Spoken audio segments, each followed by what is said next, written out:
stance, big shout, the leg before, and she's given. A flatter delivery that's cut away and caught. On ABC Radio, digital and the ABC Listen app. Good evening and welcome to the first semi-final of the 2020 WBBL season. Tonight, here at North Sydney Oval, it's first against fourth. The Melbourne Stars against the Perth Scorchers on a magical Sydney evening. First ball just under 10 minutes away as we broadcast on local radio throughout Western Australia and Victoria, on Grandstand Digital, everywhere else. And welcome to listeners in the UK through BBC 5 Live Sports Extra, alongside Brett Sprigg, former Australian Test batter Michelle Goscoe, former Scorcher Jenny Wallace. I'm Andrew Moore. Great to be with you in the Tower of Terror here at North Sydney Oval. The bat flip has taken place. Spriggy is down with the captains. Good evening, Brett. Good evening, Andrew. Yeah, the news from down here is that Meg Lanning has won the toss, and the Melbourne Stars, I believe, are electing to field first. G'day, Meg. Hey, how you going? Going pretty well. You had some injury concerns out of the game on Sunday. What does your team look like tonight? I've got one change. Erin Osborne comes in for Holly Felling. Holly wasn't in the side on Sunday, is it? Definitely. No, I believe she was, wasn't she? She was 12th. Oh, well, I don't know. Then Erin Osborne's in, that's all I know. This being the first time you played finals, is there something you talk about as a team at all? This bit of history? Oh, we're just excited about the opportunity that we've got. We feel like we've played some good cricket throughout the tournament. It's an exciting part of the tournament. It's a bit that you want to be playing in, and we're just looking forward to getting out there. What do you expect tonight from the Scorchers? Oh, they're a great team. They've obviously been playing extremely good cricket, to make the finals, and very dangerous. So we're excited about the opportunity. You need to beat the best to get all the way. Go well tonight. Thank you. So Meg Lanning speaking there. Sophie Devine to join us. Sophie, welcome. Player of the tournament again for a second year running. Must be nice to having this partnership with Beth going at the right time of the tournament. Yeah, it is. I think it's just nice to be batting down the other end from Beth instead of having to chase the ball around. But no, it's been great. Hopefully we can put a few more runs on the board tonight. Any changes for your team? Yeah, Heather Graham comes into the side for Gemma Barsby. What are you most keen to rectify from a game you should have won on Sunday? Yeah, look, I think obviously a middle order and being able to chase down totals like that. Obviously we're setting today though, so completely different story for us. Hopefully we can lay a good platform and put plenty of runs on the board in this awesome outfield. Good luck tonight. Cheers, thank you. Thank you, Spriggy. Sophie Devine talking about that partnership with Beth Mooney. They've had 3 partnerships in excess of 100. 151 against the Sixers, the biggest partnership in the entire competition. 140 unbroken against the Hobart Hurricanes last Saturday here. And also they put on 118 against the Adelaide Strikers. So the Scorchers batting first, Sophie Devine and Beth Mooney to take to the crease shortly. And these teams have played twice. The Stars winning both times by 8 wickets at this ground and by 6 runs at Hurstville Oval. Who is it to be tonight? Jenny Wallace, good evening. How are you? Good evening, Maury. I'm fantastic. It looks like a beautiful night here. And, look, I'm hoping for a final over thriller. Well, we had some great games here, didn't we, on the weekend? In fact, on Sunday when we were last here, the Strikers made 6 for 159 and won by 3 runs over the Scorchers, who collapsed late. Melbourne Stars scored 4 for 178 against the Sixers in 19 overs and couldn't win. The Sixers scored 5 for 184, winning in the last over. Are you expecting something similar tonight, that being a high-scoring game? Absolutely. I think we know that with both of these teams, it's all going to come down to that sort of top order. So for the Stars, they're going to be really keen to get stuck into Mooney and Devine. And for the Scorchers dugout, they're going to be hoping that they don't see either of those two for quite some time this innings. So I think if they can stay out there, we're looking at a big total that'll be a great chase for the Stars. Michelle Goscoe is with us, as I mentioned. Good evening, Gozzy. The opening partnership, they've got a very soft underbelly, the Scorchers. How important is it that Sophie and Beth do it again for the Scorchers? Yeah, good evening to all the listeners. Look, it is key, isn't it, this top partnership. Amy Jones, just coming back from her injury, she's struggled a little bit since she's come back in. So it is so key if these two can get a good partnership to start off. I think the last match that they played here, they failed at the top and then really struggled to get over that 120 mark. So, yeah, look, it's key here. Obviously, the Stars are quite comfortable chasing under lights, just getting the artificial light coming into field as well. So, and you can just feel the intensity and the excitement just with the crowd starting to come in, and the players are all pumped, getting to the end of their hub life, and I'm expecting a really good game. Well, the bad news for Perth is if they get beaten, they fly back to WA, where they spend 2 weeks in quarantine without being able to train. So it would be a double blow.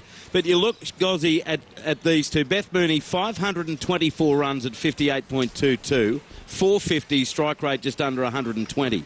Sophie Devine, who this week, as Brett mentioned to her during the bat flip interview, for the second year running, the player of the tournament, 448 runs at 56, with a highest score of 103, that brilliant century against the Sixers at Hurstville, 350s, strike rate in excess of 130. But following that, the only other player to have scored over 100 runs is Chloe Paparo with 117 and an average of 14. So I think that accentuates, A, how good they've been and how vital they are. Yeah, you're spot on there. And they're sandwiched in between those top two run scorers with Meg Lanning in the middle there. So, but she's been well supported by the rest of her teammates in that top order. But you're exactly right. It is key about this partnership here. And I can see the Stars, they really know how important this first wicket is here. Well, Meg Lanning, as you mentioned, the second highest run scorer with 458. She had 6 half-centuries in the tournament, including her best was on Sunday, 77 or 59 against the Sixers. All right, Gozzy, what target do the Scorchers need here? Oh, probably 200.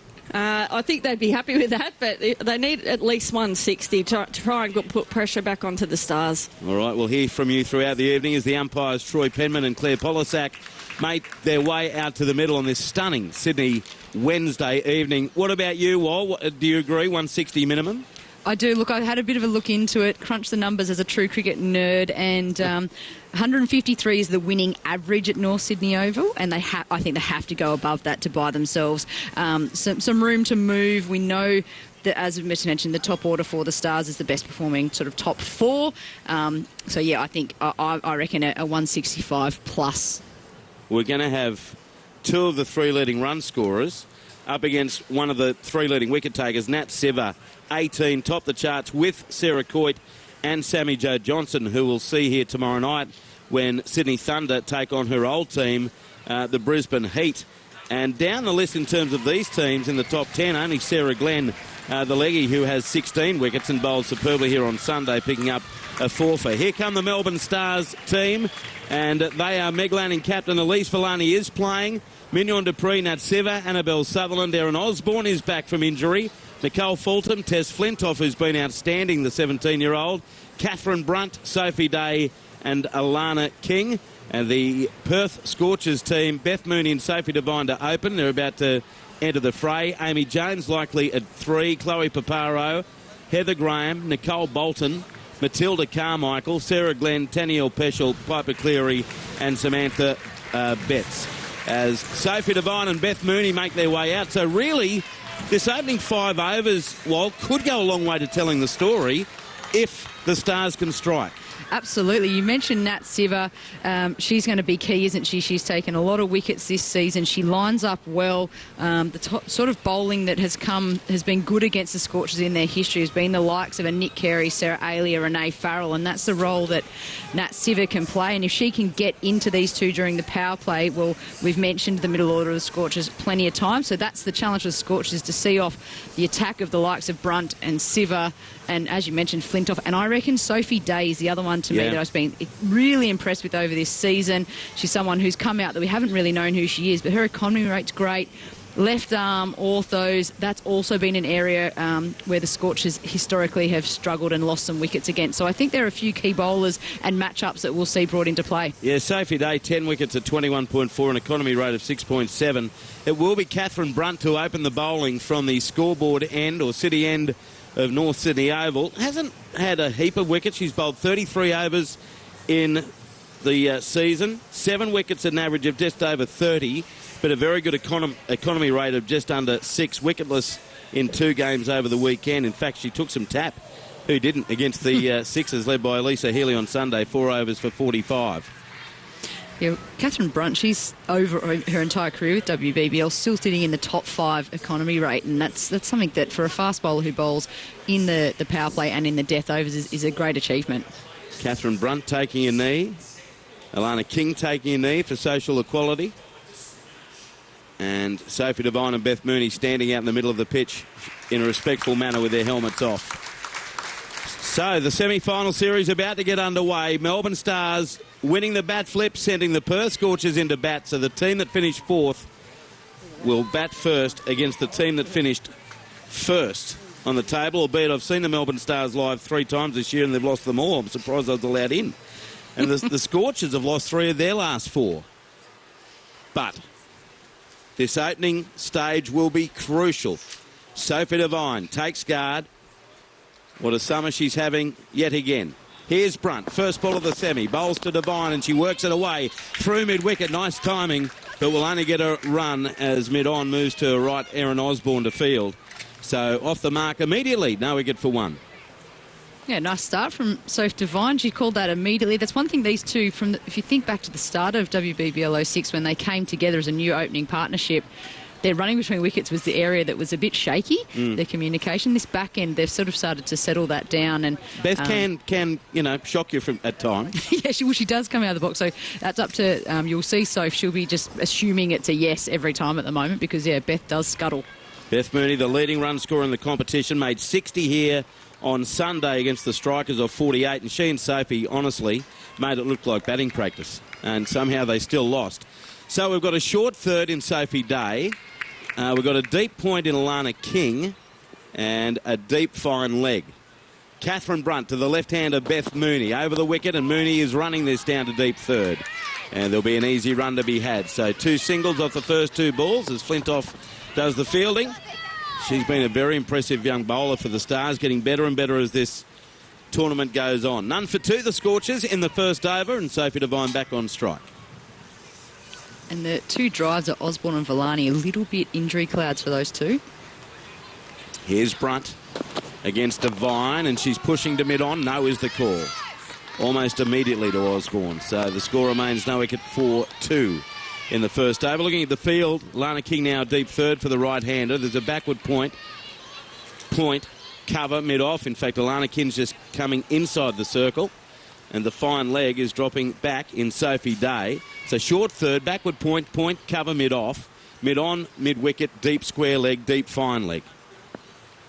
It's Brunt, the veteran English fast bowler, bowls to Devine, and she's clubbing this back to the bowler, and Brunt picks it up in a follow-through and threatened to shy where Beth Mooney was standing and regaining her ground. No run, score remains none for 2 in the first.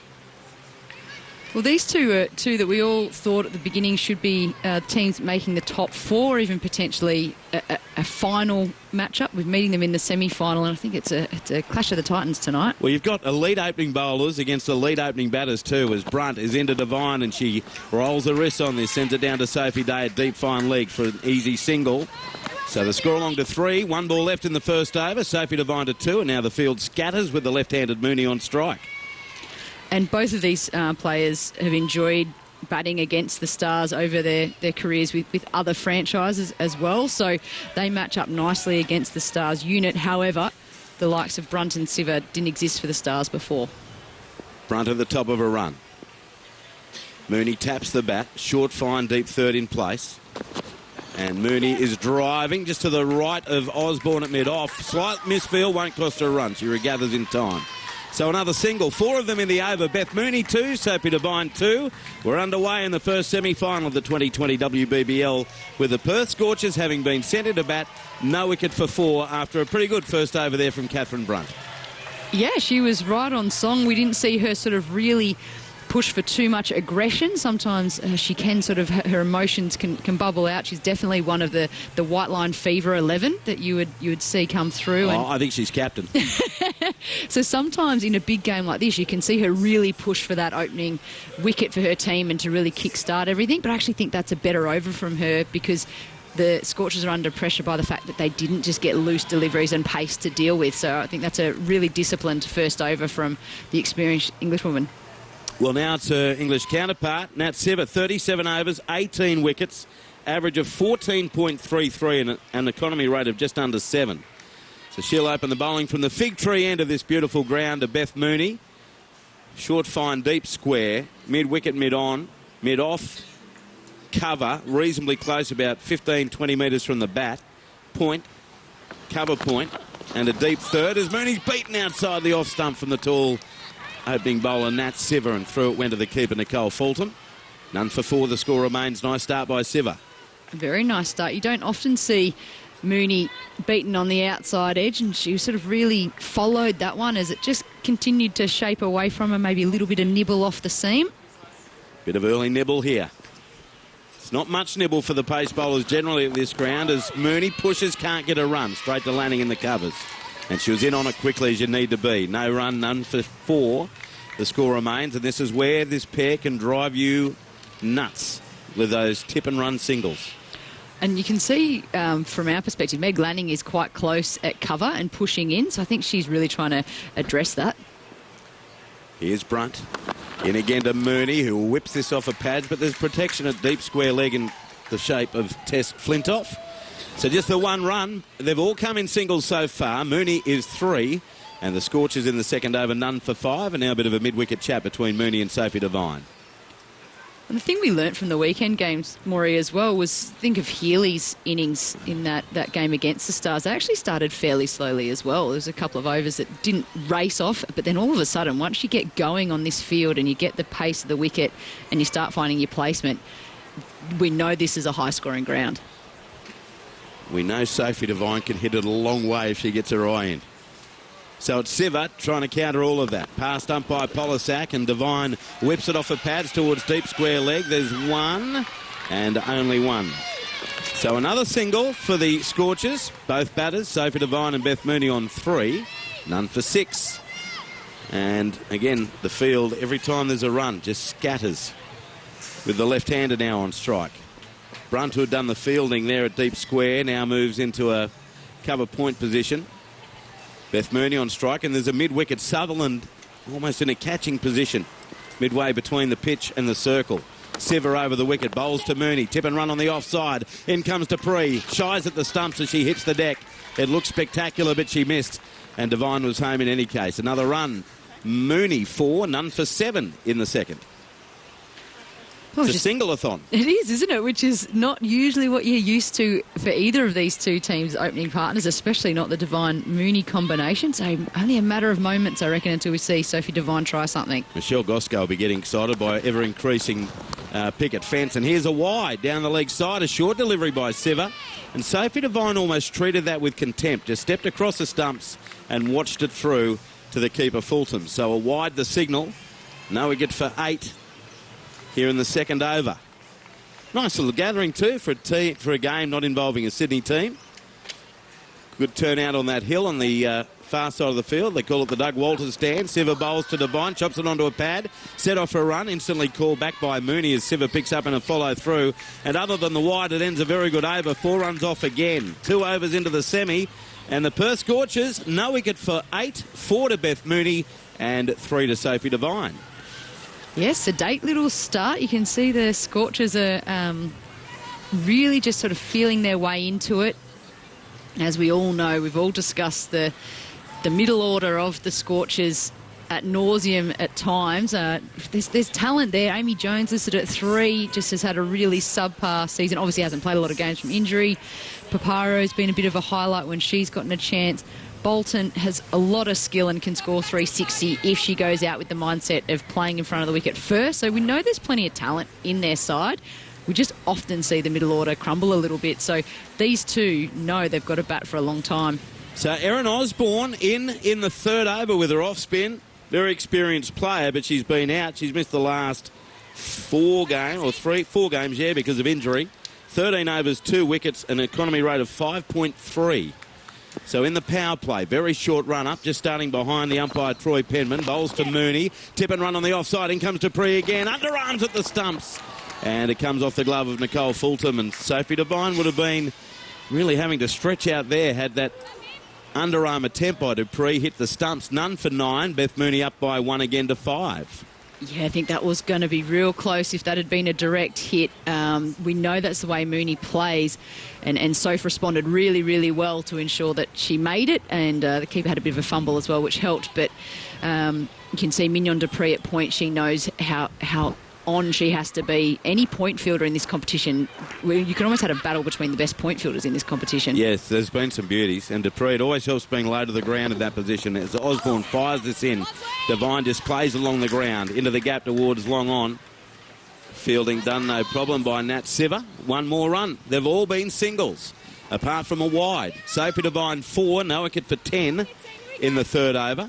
So with Mooney on strike, there's a backward point, and a cover point. 3 very close on the offside. And Mooney gets an inside edge to this. Fulton does the fielding down towards square leg, the keeper. But they do scamper through for the run. They're very decisive. None for 11. Mooney 6, another single. Very deliberate field when Mooney's on strike. Mignon Dupree is 5 metres in front of the 2 points either side of her. Osborne over the wicket. Bowls to Devine. Fires it in and she turns it straight to Day at backward square. No run. Though the return was a bit challenging for Fulton. Dot ball. Score remains no wicket for 11. I think Osborne's a key in for the Stars tonight. They've had a few troubles with some defending of totals recently. Osborne it is to Devine. He goes back, cuts, doesn't time it. Here's Dupree again, coming in from point, but she can't even get off a return. It was hit so slowly by Sophie Devine. No timing, but it gets her a run. So she's 5, none for 12. 1 ball left in the third over.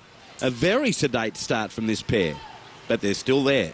And they are ticking it over and changing ends, so whilst they're not finding the boundary, they're doing a good job. Surround field on the offside. Osborne to Mooney, and she comes forward, whips it off her pads down to Alana King, coming in from deep square. Keeps it to 1 run only again. So another single, 5 runs off that over. No wicket for 13, the Scorchers.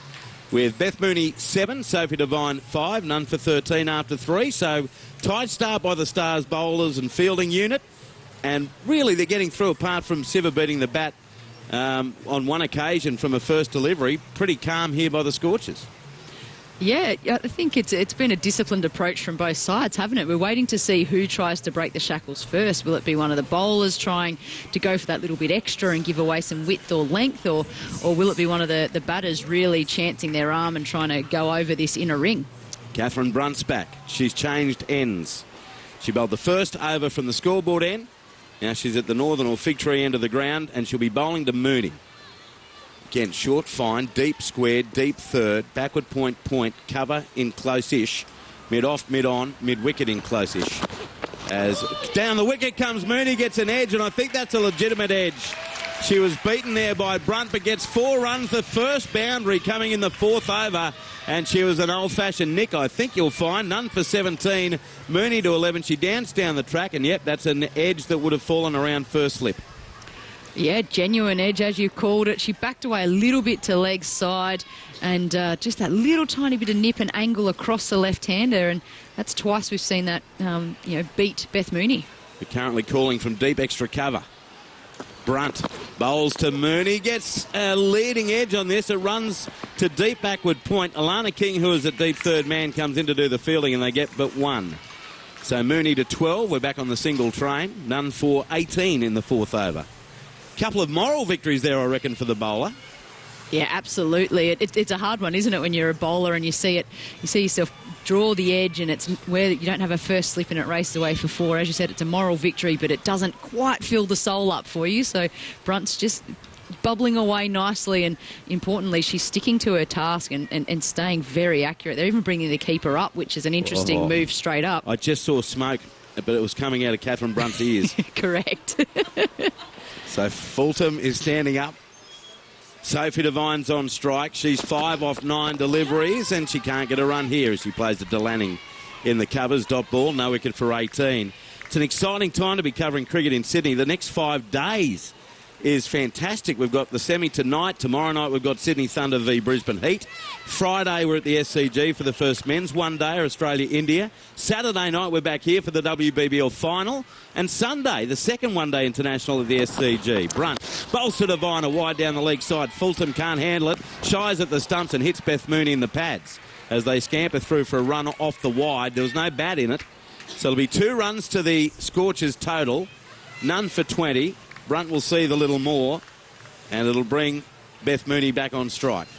You're right, she will see the little bit more because she'll be frustrated herself for starting that too far down leg. It had a tiny hint of a way swing, but she started it too far, and really what she should be doing is holding a hand up to Nicole Fulton and saying thank you, because if she hadn't gotten across to that, that's 5 wides.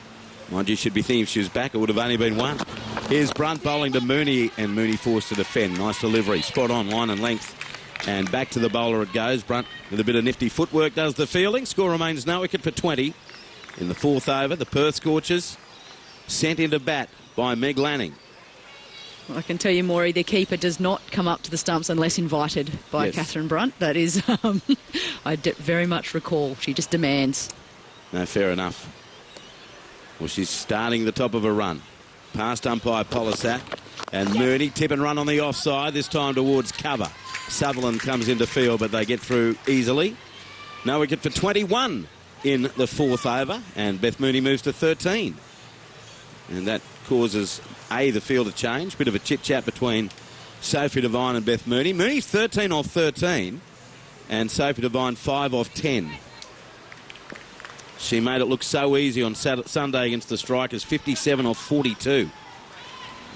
She waits for Catherine Brunt, and she's forward defending back to the bowler, so Brunt's done well, apart from the wide and the nick for 4. None for 21 at the end of 4 overs. 8 runs off it, the most profitable so far for the Perth Scorchers. 13 to Beth Mooney, and Sophie Devine not out 5. How have you made these first 4 overs? I'm really interested in them because I feel like the Scorchers are batting within themselves, and they're actually really, you don't want to go too long without breaking the shackles a little bit. So I think they're feeling each other out a little bit, like a title fight. Whereas the Stars, well, they've started really disciplined, haven't they? They're hitting their lines and lengths. There was just there's been a couple of wides, but they're not big, bad wides. The rest have been really controlled to their fields. So the Scorchers are the ones going to have to change their plan. Erin Osborne to continue around the wicket of Mooney is down the track and will get a run to mid-off where Villani is fielding. And she came down the track but could only play it along the turf. None for 22. Mooney up to 14 at a run-a-ball pace. The right-hander back on strike. So as Sophie Devine on strike, Osborne comes back over the wicket. Sutherland's at backward point. Dupree at point. Alana King at cover point. Lanning at cover, and there's a mid-off as Devine's on the sweep, but there's protection down there just forward of square on the rope in Flintoff. So they get a run along the ground the entire way. Devine to 6. None for 23 in the 5th. And this is where Erin Osborne's a big selection for the Stars. She's a bit much underdone potentially, but look at this experience and coming in and doing such a good job in the power play. That's Jenny Wallace. I'm Andrew Moore. Grandstand cricket as down the track comes Mooney again. Sprints for a single down to mid-on. And they get it comfortably enough as the fielding done by Nat Siver. Another run. 15 to Mooney, none for 24. Midway through the 5th over of this WBBL semi-final. Something's got to crack at some point soon. Absolutely. Will there be a flurry of boundaries or will the Stars break through? Osborne to Devine, rocks back, pulls it, but it's well fielded at mid-wicket. Lunging to her left by the skipper. Meg Lanning, dot ball. Nice bit of fielding because Devine rocked back, and that's her first really aggressive shot that we've seen. Score remains none for 24. Osborne again. In, fires it in. Sophie Devine goes the sweep. It's a real top edge over Sophie Day at short fine leg. She picks it up 2 metres in from the boundary rope, and they come back for a second run. So Devine decides to open the shackle. She's 8, none for 26 in the 5th. 2 aggressive shots in a row just then, Maury. The first one where she rocks back, but she hit it straight to Meg Lanning, and she's the best in the game at that rock back power pull. The next one was top edge, but safe. Didn't run away because she got the 9-iron under it. It pitched beautifully, though. Yep, putt from there. Tap it in. You might. Here's Osborne. Bowling to Devine. Flat, a quicker delivery. Cut by Osborne. Can't pierce the infield, but there's a misfield by Alana King. And then also struggling to pick it up was Catherine Brunt. All that results in a run only. And Sophie Devine is 9. Beth Mooney is 15. We've had 5 overs, 6 runs off, none for 27, the Perth Scorchers. And to join Jenny Wallace on Grandstand Cricket, Brett Sprigg. ABC Sport. The WBBL. Hi, I'm Elise Perry. I'm Elisa Healy. I'm Ash Gardner. On the stance, big shot. The leg before, and she's given. On ABC Radio, digital, and the ABC Listen app. So, one to come in the power play. None for 27 here. The Perth Scorchers sent in. We'll see Nat Siver from the Fig Tree end here at North Sydney Oval on a glorious Wednesday evening. Hello to you again, Jenny Wallace. And you, Spriggy. Really is a clash of the Titans, these two teams. Nat Siva in here to Sophie Devine, the right-hander taking guard. Back of the length, up on her toes, just defending the onside bowler. Feels like throws it to Thompson, she's made it. Beth Mooney took off at the non-striker's end, just got there. And Nicole Fulton had to reach at a pretty wayward throw as well. So again, a single here for the Perth Scorchers. None for 28 with the first ball of the 6th. And because the throw was a little bit too wide, that's why they were able to get there. Risky single, and this is where credit has to go to the Stars. Their bowling has been exceptional to start in this power play against two powerhouse batters, as we know. And the Scorchers, you could sense that was a risky single. They know they've got to change something. Mooney facing Siva. She uses the face of the bat. Guides this down to a whitish third where Alana King is waiting. One more run here for Mooney. She's 16. None for 29 here, the Perth Scorchers, early in the 6th. And we said we'd know more about this game around the 5-over mark, assuming a wicket would fall, but still no closer to really understanding who's on top, Jenny. No, we're not, and it's they're both sides just filling each other out. There's been very minimal dots, so that's one positive for the Scorchers. Devine back on strike here, waiting for Siva. Coming forward, they'll take off for one to the offside where Meg Lanning fields at cover.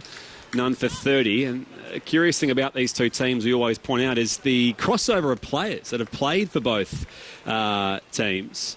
You mentioned Catherine Brunt, who you played with at the Scorchers. Of course, Nat Siva, who was their MVP last season. Meg Lanning, of course, played with the Scorchers for the past 3 seasons, or at least was on their roster for the past 3 seasons. She was injured for much of that. Barbie Devchand as well, who's at the Stars. Elise Villani, of course.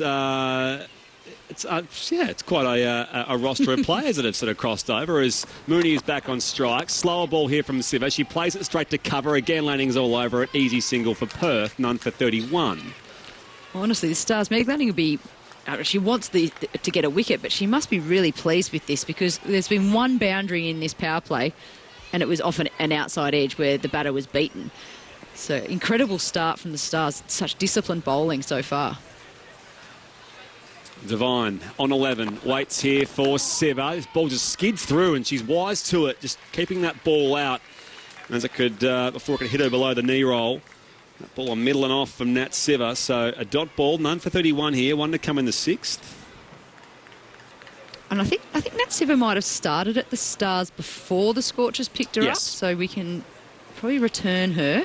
Absolutely, here she is, last ball of the over, on the stumps again, back of a length, worked off the hip of Sophie Devine, straight to mid-wicket. Sophie Day does the fielding, none for 32 here. So the Perth Scorchers sent in by the Melbourne Stars were able to work out. There was some confusion at the toss, Jenny Wallace. Meg Lanning unsure as to who exactly was making way for Erin Osborne returning. It was, in fact, her sister, Anna Lanning, who is the player to make way. I understand where the confusion came from because Holly Furling was a sub-fielder the other day for Elise Villani, who injured her hamstring while batting. And at one stage, they had 2 sub-fielders on there with Annabelle Sutherland coming off with a hand injury. So was some confusion, but we can confirm Anna Lanning is the player to miss for Erin Osborne. So. How's that for Anna Lanning, though? Does that not just sum up her life as Meg Lanning's sister, though? Even Meg Lanning forgets about her. 100%. Talk about being Alfred. Yeah, big sister, little sister right there, just slap in the face. Who are you? Sorry. Oh, that's right. My sister was the one that didn't play. Gotcha. 32 runs unbeaten from the power play. So 6 overs through here. A reminder, of course, your texts are welcome. 0467 920 222. We're broadcasting through Victoria and Western Australia on ABC Radio and, of course, the usual ABC platforms, the Listen app, ABC Sport Digital and BBC 5 Live Sports Extra. We'll see Alana King, who's been very impressive. She'll take up the attack from the southern or city end here at North Sydney Oval. The right arm leg break bowler. Here she is past the umpire. Devine down and sweeping. Big shout for leg before and she's given. So there is the breakthrough. Sophie Devine down to sweep that ball from Alana King. And the first wicket has fallen here for Perth. 1 for 32 with the very first ball of the 7th over. Alana King strikes with immediate effect. Yeah, look, I was just thinking to myself that, you know, Soph, she doesn't mind getting after a leg spinner and she goes first ball, skids under the bat, right into the back leg from sort of my reading of it, and I think that's pretty adjacent. So huge wicket for the Stars and a big reward for how disciplined their power play was. So Alana King, she's one of those players named in the Team of the Year. In fact, 6 of the 11 players named in the Big Bash Team of the Year are out here playing tonight. So it gives you some idea of how high the standard is tonight for these two teams, the Stars and the Scorchers. Amy Jones, speaking of high standards, she joins Beth Mooney at the crease. The English wicket-keeper who, as you say, Jenny, hasn't had the form in this tournament nor the appearances because she has been injured a bit. 3 hits across 5 games, scores of 25, 4 and 4. But again, we know what she's capable of. Absolutely. I think she had quite a highlight reel at North Sydney here last season for the Scorchers. So hopefully she's maybe watched a bit of that back during the couple of days off between the end of the round games and this semi-final, just to remind herself of what she can do at this venue. And look, a challenge ahead because they definitely need to increase their run rate. And Jones just needs to be a bit free and play her shots. You wouldn't say the slower start was all for nothing if both openers could survive that. But here they go with a wicket having fallen on the back foot. Jones punching it back to the bowler who fields in a follow-through dot ball. So Alana King's got her end up. 1 for 32 here, the Perth Scorchers batting first against the Melbourne Stars. They were sent in on just a near-perfect night for cricket here in the Harbour City. King floats it up. Jones down the track again, playing a semi-defensive stroke back to the bowler. And Alana King, she's been so impressive this season. She missed out the first couple of games while the rain was around, and then once the rain stopped, they seemed to bring her in, and it was like, okay, now that we don't think we're going to have as much rain on the ground to deal with, they brought the leggy in, and she's shone ever since. Midway through the 7th over here. Jones getting a good look here at Alana King. Well flighted in behind it. Defending it again, back to the bowler. She's changing her pace up really well in these 4 deliveries. She's got good flight as well. So, yeah, I've been impressed. Wickets and economy rate for a leggy, which is great. And then, obviously, she's been contributing with some power runs at the back end for the Stars. So I think she's high on confidence, Alana King.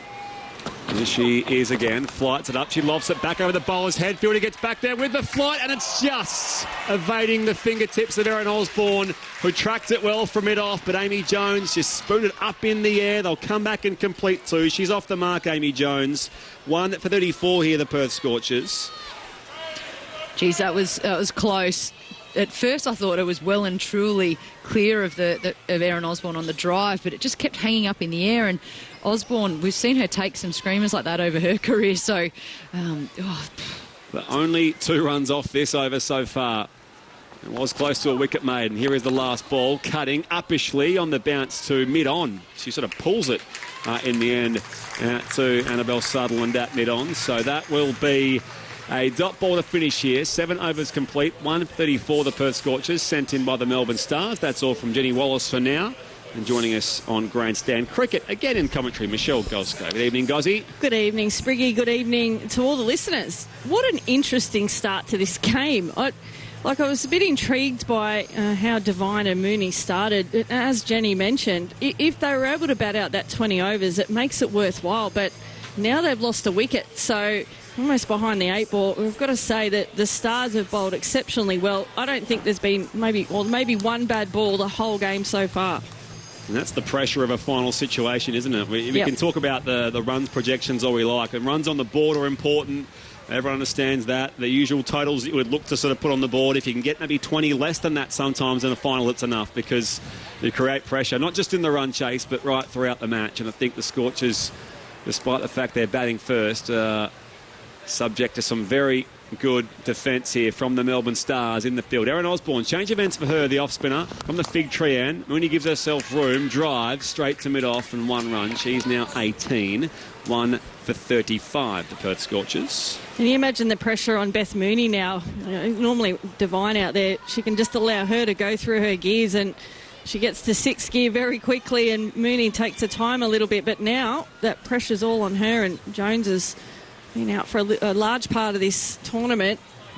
She's also got pressure on her now. Well, we speak about the Melbourne Stars being, I guess, an inexperienced finals franchise, but of course that's just the uniform. The reality is they have players who have been in big games before. Erin Osborne, player of the final in the Big Bash back in the first edition, back in for the Sydney Thunder in Wbbl 01. Here she is bowling to Amy Jones, the right-hander, driving again through a gap. It's a slight misfield from Meg Lanning at extra cover. They'll come back and race home for 2. Oh, beautiful throw from the deep.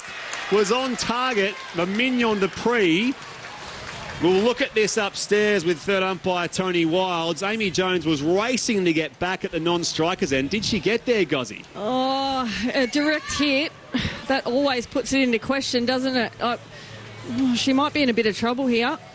She's just home. Assuming that bat's grounded, on the big screen we can see a long way away from us. Yeah, I think she's just home.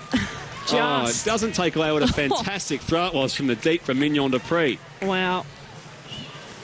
They're on the money here, aren't they? The Stars certainly up and about. Confirmation of safe on the big screen. So 1 for 37 here, the Perth Scorchers. This now in the 8th over of the match. Amy Jones on 4. Beth Mooney now to 18 at a runner ball.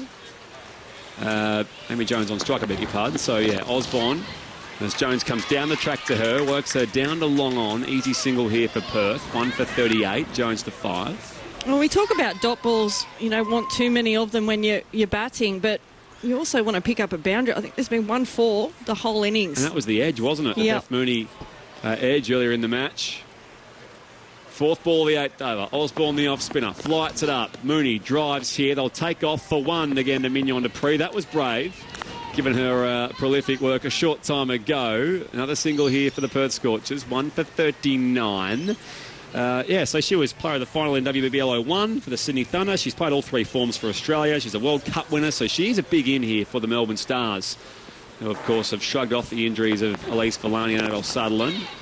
It's a pitched up delivery here. Jones drives, past landing at cover, down too long off, who runs around. They thought about 2 but thought better of it. Throw comes in from the deep. And again, Jones has to rush back and ground her bat. She remains on 6. Beth Mooney on 19. Perth Scorchers 1 for 40, 1 to come in the 8th. Yeah, that's a really good decision not to take that 2 there. We would have lost another wicket, and that would have been the wicket of Mooney. So, good decision there.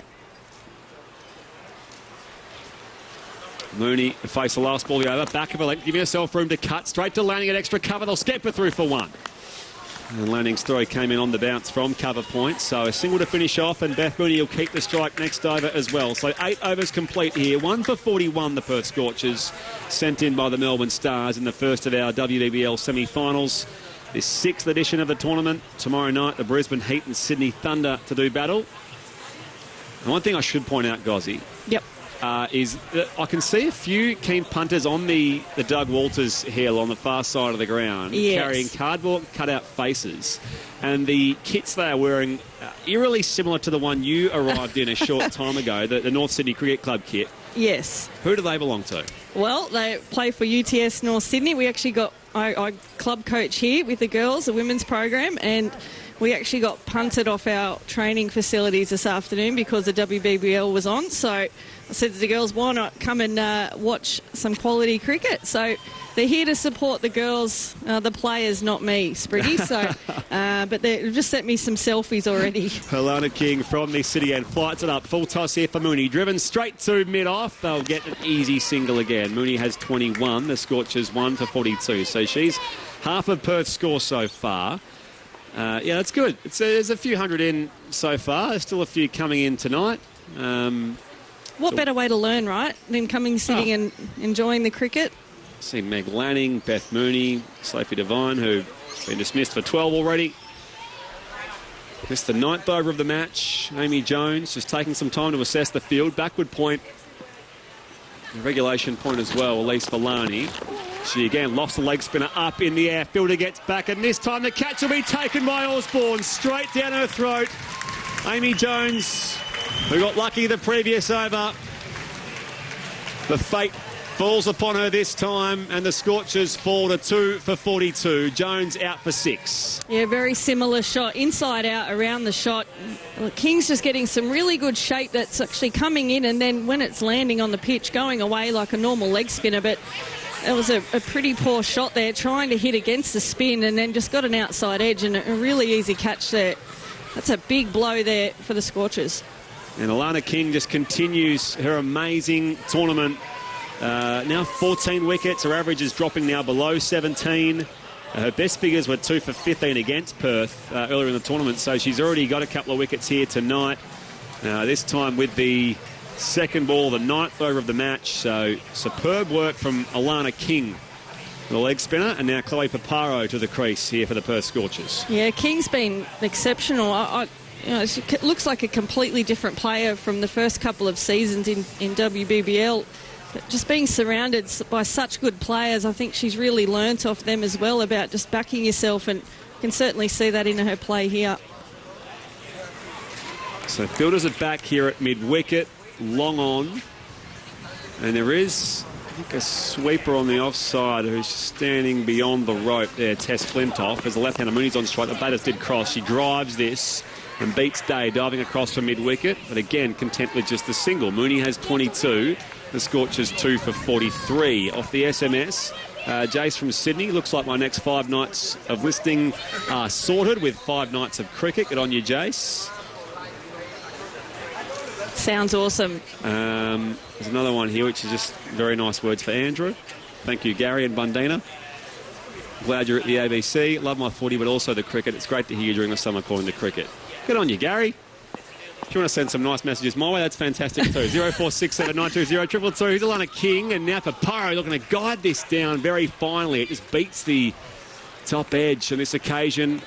She had the bat flat, trying to just late cut this time. Alana King, whose figures, I believe, are now 6 for 35 against the Scorchers right across the tournament. Here she is, second last ball of the 9th, on the full, driven back on the bounce to the bowler, and she throws it back at the keeper's end to keep Paparo back in her crease. She's yet to score. The Scorchers 2 for 43. Oh, this is great. She's a fast bowler stuck in a spinner's body here. Bringing the aggression here. 2 for 4 her figures so far. Last ball of her second. Flights it up. And again, Paparo trying to turn the ball off her hip. Can't get enough of it. So it's a dot ball. Just drops on the onside. 2 for 43 after 9 overs here at North Sydney Oval. The Scorchers sent in by the Melbourne Stars. Worth pointing out as well that Chloe Paparo and Alana King are teammates back at Midland Guildford in Perth. So, it's a bit of a random fact. It's a good fact. Listening right across the country tonight for the first of our WBL semi-finals. And we'll see more of Erin Osborne, who took the catch a short time ago to dismiss Amy Jones. So you'd say here, Michelle Gosco, the Melbourne Stars are on top at this stage, well and truly. Yeah, I think so. And I'm a bit perplexed here. I can see Beth Mooney sort of, you can just almost see her brain ticking over going, all right, well, look, we're nearly halfway through. We're 43. 120 is not going to be enough against this team here. So when does she go and put the hammer down? Probably a couple more overs, I think. Left-hander Mooney will be on strike here, 22 off 22. So sweeper on the offside, long on back, a deep mid-wicket. It's quite straight and a deep backward square as well here for Erin Osborne. Her figures so far, none for 18 off 3. So going to run a ball herself. This will be the last of her allotment. Right arm around the wicket from the fig tree end. In she comes. Mooney advancing, just drops and runs. And the bowler, underarms. Paparo grounded the bat. Did she get there? I reckon she did. Are they checking this? Yeah, the umpire relents and says, OK, we'll check this upstairs. But I think Chloe Paparo's reasonably comfortable. Yeah, it was pretty close, though. As I said, another direct hit, an underarm there. And there's a little bit of hesitation between the two out there as well. And Mooney's probably the best runner at taking those short runs. Just watching the replay it's here. tighter than we think. And Paparo, she may just have a bat a little bit shy. Yeah, I think we almost need another frame, don't we? She's got her very toe, the corner of the bat, on the paint, which of course is not good enough. She has to be behind it. I fancy she's gone here, Gozzy. Yeah, I think she's out too. You're right, and you have to have a portion of your bat behind. Out. Yep. Is the call. There we go. So just incredible fielding. The standards all around here for the Melbourne Stars. The bowling, the catching, and that run out of her own bowling from Erin Osborne has brought about the third wicket now. 3 for 43. Paparo out for a duck. Yeah, and she's been one of the best players, as Andrew mentioned in the pre-show. They've only struggled after they've lost Mooney and Devine, but Paparo has been the other one that's actually got a couple of runs, and now she's departed. Mooney there just put her head straight down. There's another big wicket there. So the Melbourne Stars all over the Perth Scorchers here as Heather Graham walks to the crease to join Beth Mooney, and a lot rests on Beth Mooney's shoulders. She's already gone through 3 partners, so 3 for 43. Heather Graham, who's back from a minor knee injury. She missed the most recent game on Sunday against the Adelaide Strikers. So all the pressure on this pair. Yeah, absolutely. And there might not be as many quick singles as well. As I said, only the 1 boundary. It's been remarkable bowling by the Stars. Heather Graham just scratching at her guard at the city end. And a mainstay of Scorchers and WA teams, Heather Graham. Regulation mid-on, mid-off. Only play it back here, deep mid-wicket. Now it's just back of a length. A little slider or an arm ball from Erin Osborne. And it's worked off the hip down to deep backward square. Run here for Heather Graham, who is off the mark straight away. On 1, 3 for 44, the Perth Scorchers. I'm just watching this. I don't think there's been one attempt at trying to hit over the top or through the field. It's all been dropped at the feet to try and get that single, but they desperately need some boundaries right now. Well, Amy Jones tried to go through the air, and it didn't work out too well for her on a couple of occasions. This is tucked away very finely down the leg side from Beth Mooney. It will stop just in front of the rope near the Ken Irvine scoreboard. They'll come back and get 2, and that will be runs off the bat. So a slight tickle off the blade of Beth Mooney. She is now on to 24. 3 for 46, the Scorchers. 3 to come in the 10th over. Yeah, just lucky to get something on that. Probably would have been a wide then.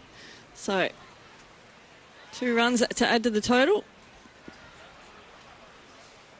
Left-hander Mooney on strike here, facing Osborne. Advances, plays it along the turf out to deep cover where Alana King is waiting. So just the 1 run here for Mooney, now to 25. 3 for 47, the Scorchers. Well below what would be a suitable run rate in this match, sent in by the Melbourne Stars.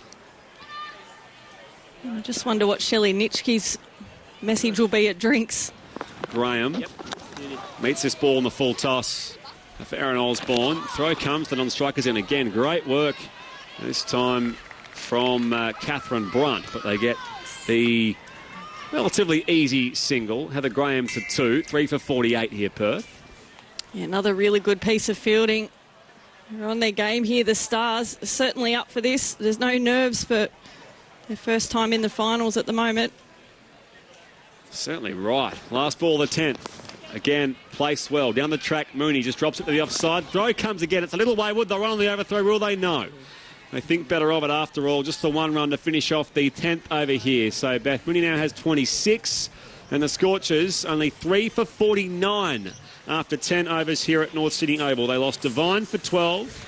LBW to King. Amy Jones for 6. Caught Osborne, bowled King. And Paparo for naught. She faced 4 balls, was run out by Erin Osborne off her own bowling with the very first ball of the most recently completed over. So the spinners certainly doing plenty here for the Melbourne Stars against the Perth Scorchers in the first of our semi-finals. Michelle Gosco joined it next here on Grandstand Cricket by Andrew Moore.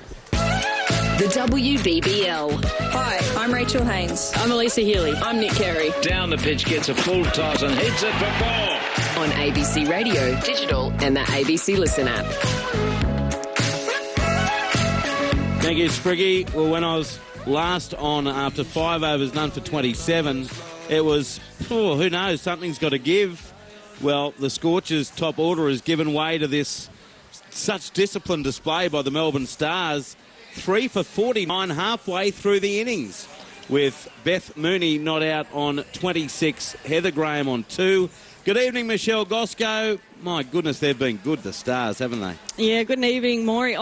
They have been sensational. And I mentioned to my girls about training. I said, come and watch this game. You're going to see a lot of intent. You're going to see balls over the top and a lot of fours. We've seen 1 4. Yeah. So I don't know what their game plan was. Obviously, the Stars, they haven't allowed them actually to break free of what's been holding them back at the moment. But well, what about the pitch? It's difficult for us because we're at deep mid-wicket or deep cover or whatever, depending on who's bowling where. So it's hard that we don't see up and down the pitch. Are you seeing anything that would indicate that it's not anywhere as good as the conditions last weekend? Well, I don't think it's bouncing as much as it was. So it's actually probably, it's the same wicket, I guess, or a couple of days prepare a new one, but I don't think it's got any demons in it. I just think that the Stars have just been really disciplined with their bowling lines and just haven't bowled one bad ball.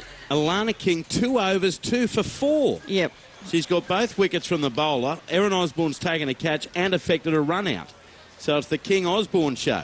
Alana King bowls a leg. He's well flighted, and Beth Mooney nearly played over the top of it, gets it under edge, and it trickles away only a matter of feet on the onside, and the keeper, Fulton, comes around to her right to field. Dot ball. 3 for 49.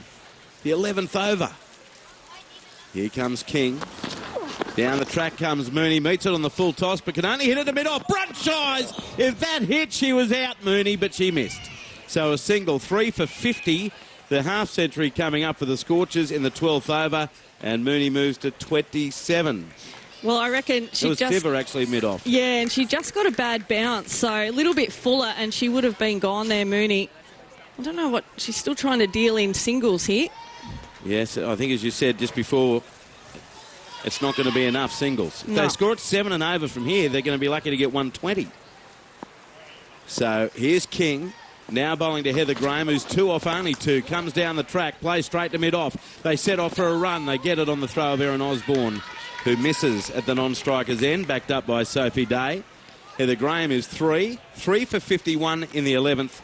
And Alana King, as you're discussing with Spriggy, what a tournament she's had, even with the late order hitting for the Stars in the second half of this WBBL season. She's in bowling to Mooney. Comes down the track and is caught at mid-off. First time she shows any aggression, and she holds out to Nat Siver. Alana King has 3, and the Scorchers are in all sorts. 4 for 51 in the 11th over. Mooney caught Siver, bowled King for 27. Oh, she's got a golden arm tonight, hasn't she, Alana King? It's been sensational bowling, and Mooney is so disappointed with herself.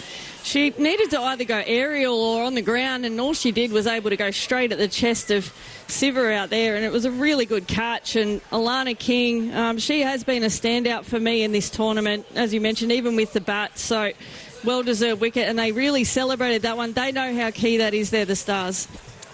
Well, like I said earlier, they've got a very weak underbelly, the Scorchers, or at least they have had thus far.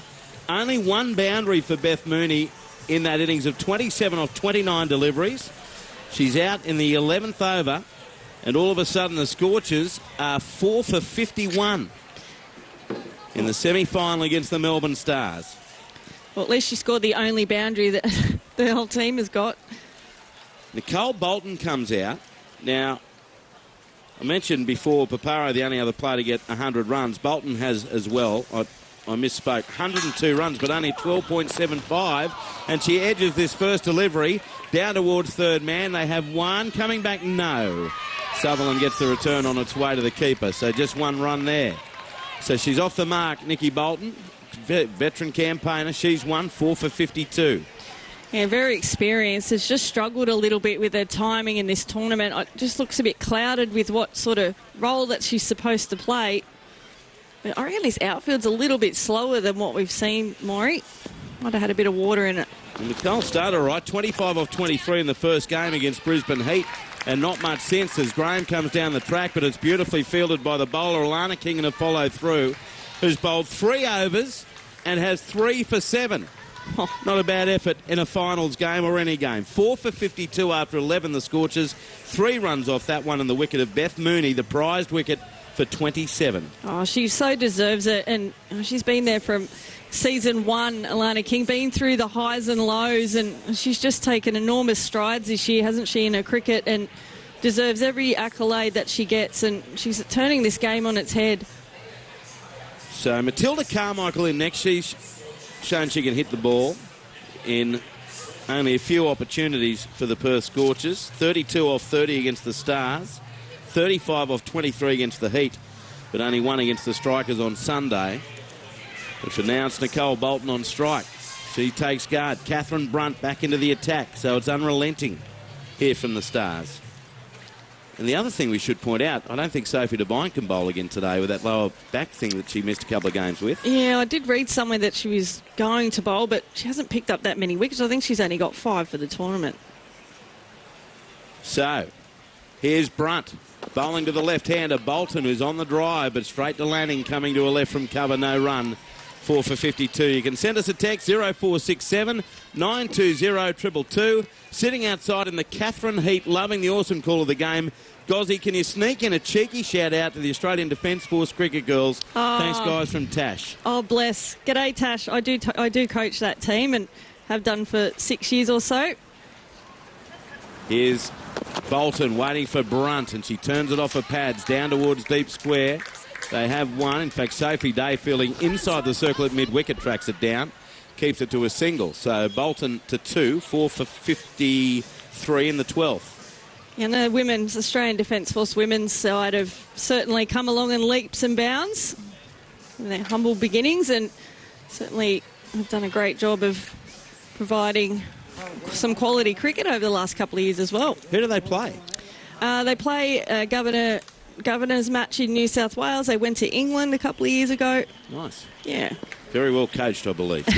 Here's Brunt bowling to the right-hander, Graham, who can only defend back on the onside of the pitch, and Brunt picks up in a follow-through. In a third over, she has no wicket for 13, so not the breakthrough again, but just keeping it bang on target. 2 boundaries in this entire innings. One to Sophie Devine, who scored just 12 from 20, and one to Beth Mooney, who scored 27 off 29. The Scorchers reeling. 4 for 53 in the 12th. 2 experienced players in the middle. Brunt bowls to Graham, flicking maybe off the thigh pad as it went down low to the keeper, Nicole Fulton. And a dot ball. Score remains 4 for 53. Well, they desperately need something here, don't they? The Scorchers just struggling to get the ball off the middle of the bat or even get it out of the infield at the moment. Yes, the sweepers have had a quiet time. Yeah, they've had a nana nap out there. A gozzy nap. There's a deep fine, deep mid-wicket, deep cover and a deep third as Brunt is into Graham, who pushes, can't get a run, straight back to the bowler again. Very accurate bowling, but you've got to say a surprising lack of intent from these Scorchers batters right from the start. Oh, I'm getting a bit frustrated just watching it. You've got to change it. So either go back in your crease. Catherine Brunt is one of the world's best players, and you know she's going to keep delivering quality deliveries. You need to move around your crease or just open up the leg side, do something different. No pressure really on the Stars fielding unit as Brunt is into Graham, and she turns this with a roll of the wrist through square leg. Dave from mid-wicket picks up in front of Alana King, and it's not a good return off the pads of Nicole Fulton, but no extra run. They do get 1. 4 for 54. Heather Graham moves to 4. Another quality over there. And sometimes when you're, first time into semi-finals or final, for the first time, you can get a bit overawed. Just looking at this unit out there, they're very calm. Meg Lanning has done an incredible job just to keep the emotions in check as well. They look very focused. Remember after that loss on Sunday to the Sixers, she was straight to the coaching staff and was consulting for about 20 minutes on the field. Yep, we did see that. And you could just see that they were like, right, okay, that's it. Now let's start again on Wednesday. And they've certainly come out with really good intent. So Alana King will bowl her 4th and final over, the 13th of the innings. 4 for 54, the Scorchers. Alana King has 3 for 7 off 3. Mignon Dupree just getting some instructions off the skipper. She's at backward point. Villani at point. There's a deep cover Brunt. An extra cover Lanning and a mid-off on the offside as King bowls to Graham, and she goes aerial. 1 bounce to Siver at mid-on. She nearly holed out. Dot ball. 4 for 54. So on the onside, you do have the mid-on. You've got a mid-wicket, a deep forward square, and a deep fine leg. King is met by an advancing Heather Graham, lofts it over Osborne at mid-off, and it races away for a rare boundary. Through long off, so 4 for Heather Graham, much needed for the Scorchers. They move to 4 for 58, and Heather Graham goes to 8. Yeah, amazing shot there, just to try and break it up a little bit. And just saying to Jenny Wallace, I could only see 3 out in the outfield. So, yeah, and they're just bringing mid-off back up again, just trying to entice that shot again. Well, I don't reckon that's the worst tactic in the world when you've got the team reeling at 4 for 58 in the 13th over. Osborne stays inside the circle. King bowls, and Heather Graham meets the challenge. Whacks it even more firmly. 1 bounce over the rope for 4. And the Perth Scorchers dugout in front of us start to cheer. They've been very quiet. 4 for 62 in the 13th, Graham to 12. Yep, that's the shot of the game so far, and just seeing if that, it does result in a change in the field. So mid-off will go back just to try and stop that shot happening again. Still, I reckon worth the risk. 100%. Heather Graham now 12 off 11. Waits for King, who's in flat, a quicker ball. Graham pushes it and can't beat Lanning, diving to her right in the covers. No run. So a nice response from the leg spinner, who has 3 for 15 with 2 balls left in her final over. It's been a sensational spell. She's fun to watch. King bowls. Down the track comes Graham, gets an outside edge to backward point where Dupree is fielding, and another dot ball. So 2 boundaries, but nothing else doing, as Heather Graham may have been fooled in flight that time by Lana King. Yeah, she's getting some really good drift, sort of coming in a little bit what Shane Warne used to bowl. Just coming in a little bit, and then just as it's landing, going away from the batter. So it's really good bowling. Last ball of the over. King bowls to Graham, who chops it away square on the onside. She'll get 1, and that's all she'll get as the return comes in from Flintoff. So that ends the over. 4 for 63, a much better one for the Scorchers. 9 runs off, and that might be the most productive of the innings. It is. 4 for 63, 13 overs gone. Heather Graham 13, Nicole Bolton 2 on Grandstand Cricket. Well, they certainly needed a kick along there, didn't they, the Scorchers? Maybe that's the start that they needed just to try. Look, Andrew, I don't think they're going to get enough on the board, to be honest. Well, if they go 10 and over from here, they're only looking at 130 odd. Yep, which is a pretty big ask. Yeah. So, then we've got Tess Flintoff. And she's been entrusted with some very crucial spells late in innings, and she nearly won it for the Stars on Sunday against the Sixers. Finished with 3 for 32, but she picked up 3 wickets in 2 over spell. Got rid of Elisa Healy for that stunning 111. Bowled Maryzanne Cap first ball, and then dismissed Erin Burns to put the Stars back in the game. So she's a fast developing medium pacer. Yeah, I've been super impressed with her and what she's delivered. As you mentioned, just bowling in some really tough periods as well. It's really good pace, and he's deceiving a lot of really good players. 10 wickets at 20.8. Flintoff, a medium pacer, bowls from over the wicket, and Heather Graham strikes her down the ground. Fielding done here by Long Off. And there's just a run as Osborne picks up. So Heather Graham moves to 14, and it's 4 for 64 in the 14th over. Yeah, I like the way Heather Graham's gone out there, at least trying to change the game in some way. Just trying to put the bowlers off what their plans are. At the moment, they've just had free rein. Been able to bowl what they wanted, the Stars. And forget we're back on air from 7 o'clock Australian Eastern Daylight Time tomorrow for the second semi. Brisbane Heat against Sydney Thunder.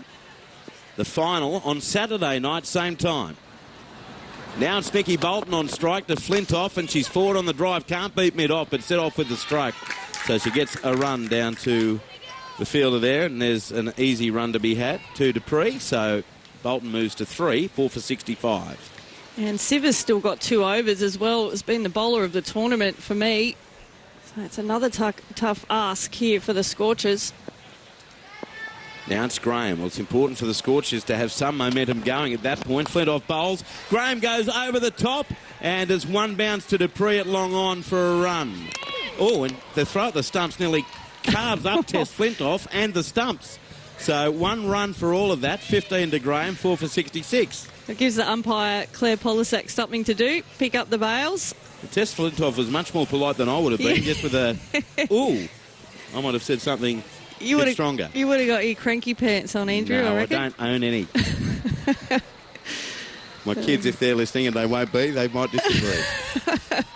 So Bolton on strike, she's 3. 4 for 66 midway through the 14th over. Scorchers were sent into bat. Meg Lanning won a bat flip. Amazing. She forgot that her sister had been dropped. Here's Flintoff bowling to Bolton. Lovely straight drive between the 2 fielders, Osborne and Dupree, and it's 4 runs in front of the side screen. That was a beautiful shot by Nicole Bolton. 4 for 70. Bolton moves to 7 in the 14th over. Oh, that's the shot of the day now for me. Just going straight past the stumps there, and nice, beautiful straight drive, Bolton. That's what she's been known for. I just mentioned to Jenny before, I just think she just looks a little bit confused about what her role is. And that's her role. Just play as straight as possible. Well, there shouldn't be any confusion now at 4 for 70. Flintoff to Bolton, and she's pushing back to the bowler. Nice left-hand pick-up and a follow-through by Flintoff. Ball. Score remains 4 for 70. Bolton 7 off 6. It hasn't been so much the dots in this innings. Normally there's a lot of dots and you count all those. It's just that they haven't been able to convert those ones. There's been a lot of ones in this innings. So Flintoff to end the over. Bowls to Bolton. Whips it off a pad. Through square leg. There's a bit of open space and it's 4 runs in front of the big screen. Another boundary for Nicole Bolton. 2 in the over. And the score now for the Scorchers after 14 overs, 4 for 74, 11 runs off. So all of a sudden 20 runs off the last 2 overs. Nicole Bolton 11 and Heather Graham not out on 15. And that first over from Tess Flintoff, none for 11. We've seen a first over be expensive from time to time, but she can bounce back. She's very resilient with a short memory. Sophie Day, she's going to come on and bowl for the first time, and it's in the 15th over. And she's been really good, the left-arm finger spinner for the for the Melbourne Stars. And she'll get a first crack at things from the southern end, the scoreboard end of the ground. And Sophie Day, in just under 32 overs, 10 wickets at 21.4. Jenny Wallace is in for Michelle Goscoe. And this is all the Stars at the moment, Jenny, as Sophie Day moves in. She's bowling to Graham. He comes down the track, meets it on the full toss, and will get a run to a now protected long off. Osborne is there. 4 for 75 in the 15th over. Heather Graham to 16. Yeah, it absolutely is all Stars' way at the moment. We're just seeing a slight counterpunch from these two, Graham and Bolton. It mainly started by Graham. I think she's had a little, infectious rub off onto Bolton, who's also started to get her intensity going, just looking a bit busier and trying to find the boundary. 20 runs off the last 2. That's what these two are capable of. Left-handed Bolton on strike. She's 11 off 7. Day in, well flighted. And Bolton plays it along the ground towards long on. Just a run to Osborne, who's been very busy in the field and good. 4 for 76 in the 15th. Bolton to 12. And, Erin Osborne, she's completed her 4, so she did that early. Alana King, so the other leggy, completed her 4. Now we've got the left-arm ortho. Sophie Day. Well flighted to Graham. It's well wide of the off stump. Graham wanted not a bar of it and is called a wide by the umpire, Troy Penman. So add another to the Scorchers tally. 4 for 77 in the 15th. And Day wastes little time. Bowls to Graham, who's 16 off 17. She'll now be 17 off 18 as she clubs it along the ground to Osborne at long off. Sends in an awkward return to Sophie Day. Accurate, however. So one more. 4 for 78. Graham to 17. And obviously now Meg Lanning's got to juggle her bowlers to close out this innings. Got to try and get 130 minimum, haven't they? From here as Day bowls to Bolton. Short pull, miss. And Bolton rocks her head back. That was a gift horse in the mouth, but the mouth dropped it, so it goes through to the keeper, and it remains 4 for 78. Well, the absolute lowest winning total here at North Sydney this year has been 127, Maury. Here's Day into Bolton, who gets another one short of a length, but a flatter, quicker delivery, and she clubs it to Brunt at deep mid-wicket. She'll only get a single as the return comes on its way, so she now moves to 13, 4 for 79, 1 ball left in the 15th. 5 runs off this over. Graham back on strike, short fine leg, short third, deep backward square, deep mid-wicket, long on, long off. Extra cover, point, backward point. Day bowls, reverse sweep from Graham. It goes through the keeper's legs. They'll only get a run. Alana King, who is at short fine leg, does the fielding, and that came off nothing, a bye to end the over. So 15 overs gone. The Perth Scorchers 4 for 80, 6 runs off that over, 31 from the last 5 overs. And we have Nicole Bolton out there on 13, Heather Graham 17. And to take you through the rest of the way of the Scorchers innings, Brett Sprigg to join Jenny Wallace. The WBBL on ABC Radio, digital and the ABC Listen app. So the Scorchers with plenty of work to do. The last 5 overs of this innings. Looks like we're going to see Nat Siver continue the attack from the Big Tree or northern end here at North Sydney Oval. Hello again, Wall. Hey, Spriggy. Well, this is an interesting one for the Scorchers, isn't it? I've just mentioned while you were off air that 127 was the lowest of the winning totals here at North Sydney. I think it was early on the piece. So, you've at least got to get to that so they can walk off going, hey, someone won from this position before. So, the only question is for the Scorchers, I suppose, is the lack of bowlers they have to defend such a low score. But as we say, runs on the board are important as Graham waits here. She goes big out towards mid-wicket. Alana King will take it on the bounce at cow corner. One more run here for Heather Graham to be 18, 4 for 81. That's the concern, I suppose, and we'll see how the game plays out. But do the Scorchers have the bowlers to bowl at a below par total? Yeah, and as you said, it runs on the board is something that in cricket can do funny things to the chasing team. We know the Stars probably a preferred chasing team, and but it's a semi-final as well. They haven't been in this position before. Maybe that's something the Scorchers can also have, try and have some banter about if they can try and take a couple of wickets. But none of that's going to be at all relevant if they don't get to at least 130. A partnership worth 30 and counting, and these two are far from the last recognised batters. Matilda Carmichael's put together some good starts as well. The opportunities she's had this tournament. Second ball to 16th. Siva around the wicket. Bolton driving here on the offside. Straight to Meg landing at cover. Gets an easy single. Bolton's a 14. 4 for 82. It's noteworthy that you pointed out that Alana King is now heading across to play for WA in the WNCL. And that her and Chloe Paparo were club teammates. I must admit it. I was surprised to hear that, to be honest, because I'd lost track of that. But Siva will continue from the fig tree end. Graham on 18. She moves inside it this time. Under edge, she's given. So she moved across, hit on the pad. Well, she may have edged that ball, but moving across the stumps. Siva hit her in line, and umpire Claire Polisak wasting no time raising the finger. It was a slower ball. She left that left leg well and truly exposed, and that's a nice, easy decision, I think, for the umpire. 5 for 82, with Graham making way for 18.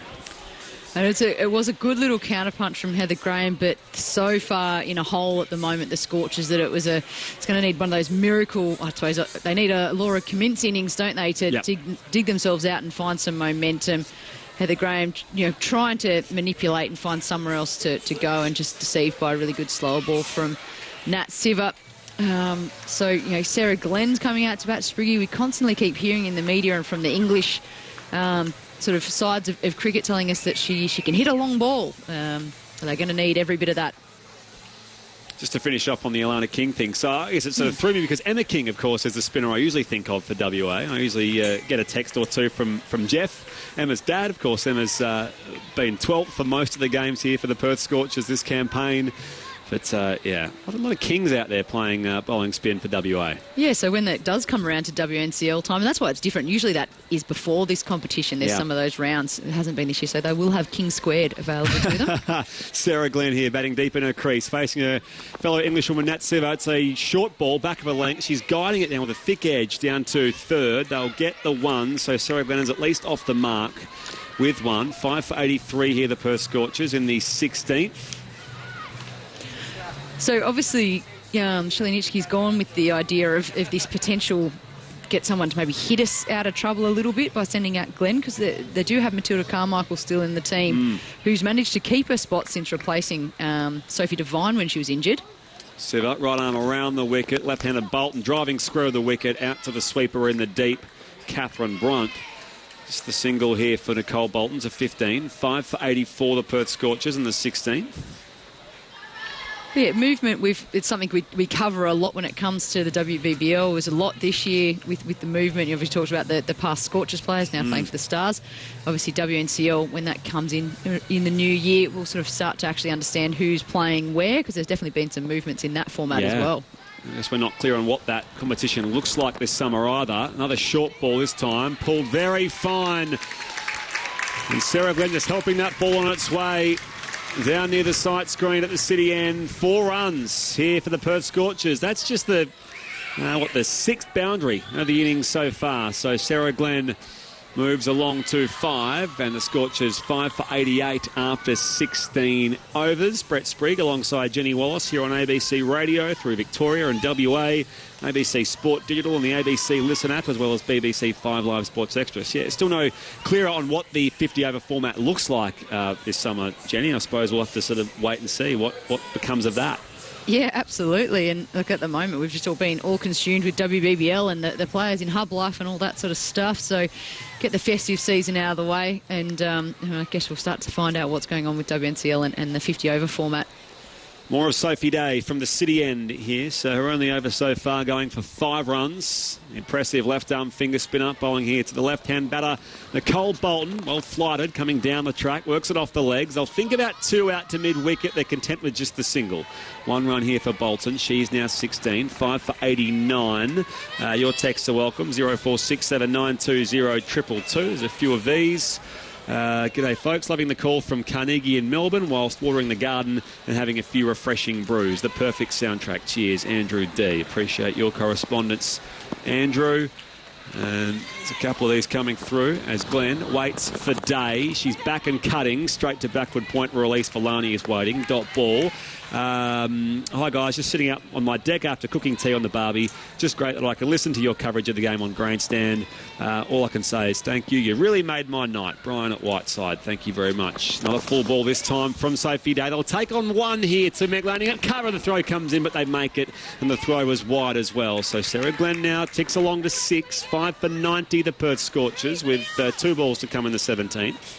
Sophie Day did really well just then. That was absolutely thrown back as an absolute bullet, and there was no one behind the bowler, and she had to put her body on the line to stop that from going for 5 overthrows. Deep backward square, mid-wicket, long on, long off here. She comes over the wicket now. Bolton works it off the legs. Again down the long on. Another single for the Scorchers. 5 for 91. Sophie Day's figures the last time these sides met, 3 for 16 against the Scorchers. So she certainly got the form as well against the Orange. Yeah, and even the likes of like a Jess Jonathan usually is quite successful against the Scorchers, so left armers trouble them. She is around the wicket. Full toss. Up-ish, just shy of Villani at backward point. She parries it out into the deep. They'll come back and get 2.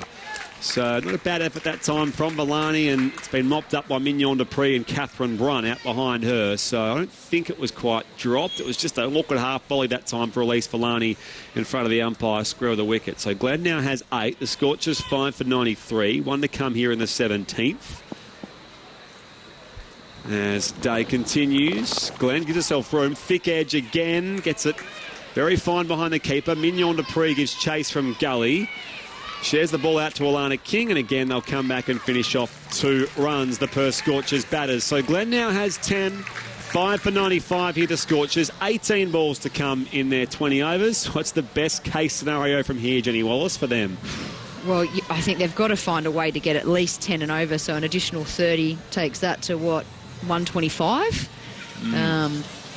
Yeah, that's I think what they've got to try and find. At least 10. They'd probably love 12 and over, but it's pretty difficult to go up from 6s, 7s and 8s straight away to 12, but one of them's going to have to attempt to find the boundary. I would think that's Sarah Glenn's role.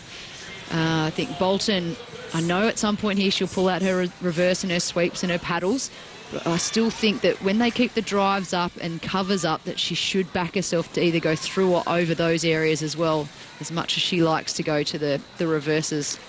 Catherine Brunt's going to finish off her 4 overs from the fig tree end. None for 14 from 3 so far. So Bolton just takes some time to assess the field. The left-hander, a slightly more open stance here. Foot on the crease, taps her bat and waits here for the veteran English tearaway. She comes down the track. Bowler fields on her follow through.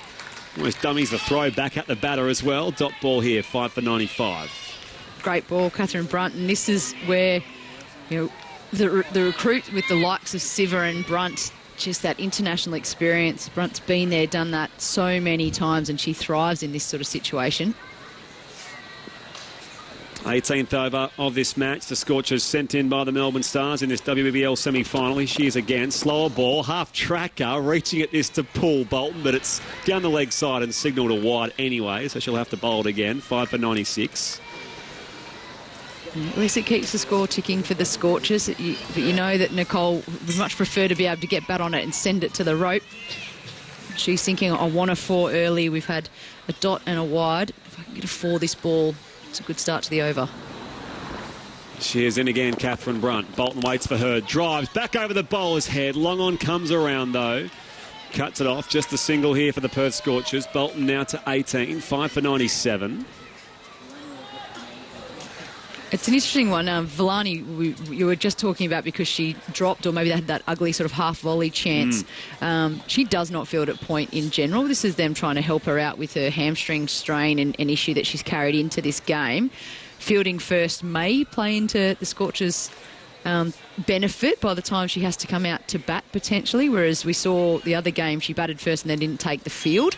But point's probably not an area that she usually is. She's usually at your mid-on, mid-off, and then is one of the boundary sweepers. So an unfamiliar position for her as well. Yeah, the Scorchers will have to get a couple of wickets in that power play. That's non-negotiable for the run chase, because we know how explosive the Stars are with Lanning, Villani and Mignon Dupree as well. Here's Sarah Glenn facing Catherine Brunt. Back of her length. She skies this in the air. The keeper runs back with the fly. It lands safely. They'll come back and get 2 from that thick edge of Sarah Glenn. 2 more runs for her. She's 12. 5 for 99, the Scorchers, midway through the 18th over.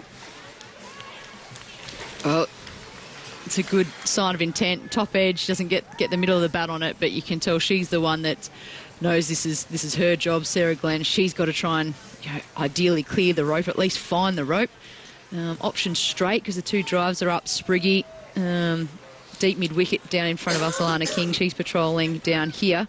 So I think she's, really got to try and hit it as straight as possible to get full value. Maybe overcovers the other option. That's the voice of former New South Wales, WA and Perth Scorchers keeper Jenny Wallace as Brunt continues in. Glenn, she charges here. She just pulls this out into the deep. Alana King slides out to her right at mid-wicket. They'll come back for 2, and a pretty comfortable 2 as well. Glenn now ticks along to 14, and with that, the Perth Scorchers pass triple figures. 5 for 101. This partnership worth 19 and counting. There's 14 balls left in the innings. Mark off the text asks, thanks for a great call tonight. If the semi-finals finish in draws, is a winner worked out by a run rate? No, I imagine it'll be a super over. And with finals, the super over just continues. If there's a tied super over, they keep going, is my understanding. So second last ball over. Slower ball this time. Cut away. Out over the infield. Inside out by Sarah Glenn. And that will race away for 4. So Sarah Glenn is taking the fight to these Melbourne Stars bowlers, in particular her countrywoman Catherine Brunt. And she's finding the rope now to move to 18. 5 for 105, Perth. Well, we heard lots of talk that this is what she was capable of, and I just think this is really smart cricket from Sarah Glenn. She could have blazed away and kept trying to smack it to the leg side, but she stayed well to the leg so she could hit to cover. It wasn't that attractive, but it was effective. She's going at 2 runs a ball, 18 off 9. Last ball of the 18th. She pulls this. Top edge goes high behind square. Fielders converge. Throw comes in from the deep. Just the 1, though, after all that. And I don't know if Sarah Glenn's hurt herself or something. She's a little hobbly at the non-strikers end, where she'll, in fact, be on strike next over. So Glenn now to 19. 5 for 106. 18 overs complete here. The Perth Scorchers sent in by the Melbourne Stars. Greg and Emu Point in WA says, hi crew, gobsmacked at the Scorchers' poor showing, praying that there are demons in the wicket. Thanks for your great call. Yeah, we're talking about the wicket earlier, went with Andrew Moore and Michelle Goscoe. So keep that correspondence coming. 0467920222. For now, you've got Brett Sprigg alongside Jenny Wallace, and Sophie Day will bowl the second last over of the Perth innings. Well, the slower bowler on now, Sarah Glenn. It's the 19th over. Her and Bolton, whoever manages to be on strike throughout this over, has to go after every ball now for the Scorchers. There's 12 remaining. They want to get up as close to 130 or over it as possible. That's when you start to hit into a bit of bonus territory from a real slump in those middle overs. Just thinking back, Sarah Glenn was a bit ginger after the first run she made as well, sort of holding part of her leg. Here she is facing Sophie Day, shaping the cut. Was there an edge? A loud appeal from behind the stumps, Nicole Fulton, but no is the call from umpire Troy Penman. She was the only one that went up, Fulton. I did hear a little bit of something, but yeah, she was the only one that went up. No one supported it. It's wicket-keeper's instinct, Jenny. Here we go. Second ball, the 19th. Down the track, she stumps. And that's instinct as well from Nicole Fulton. We'll look at this upstairs.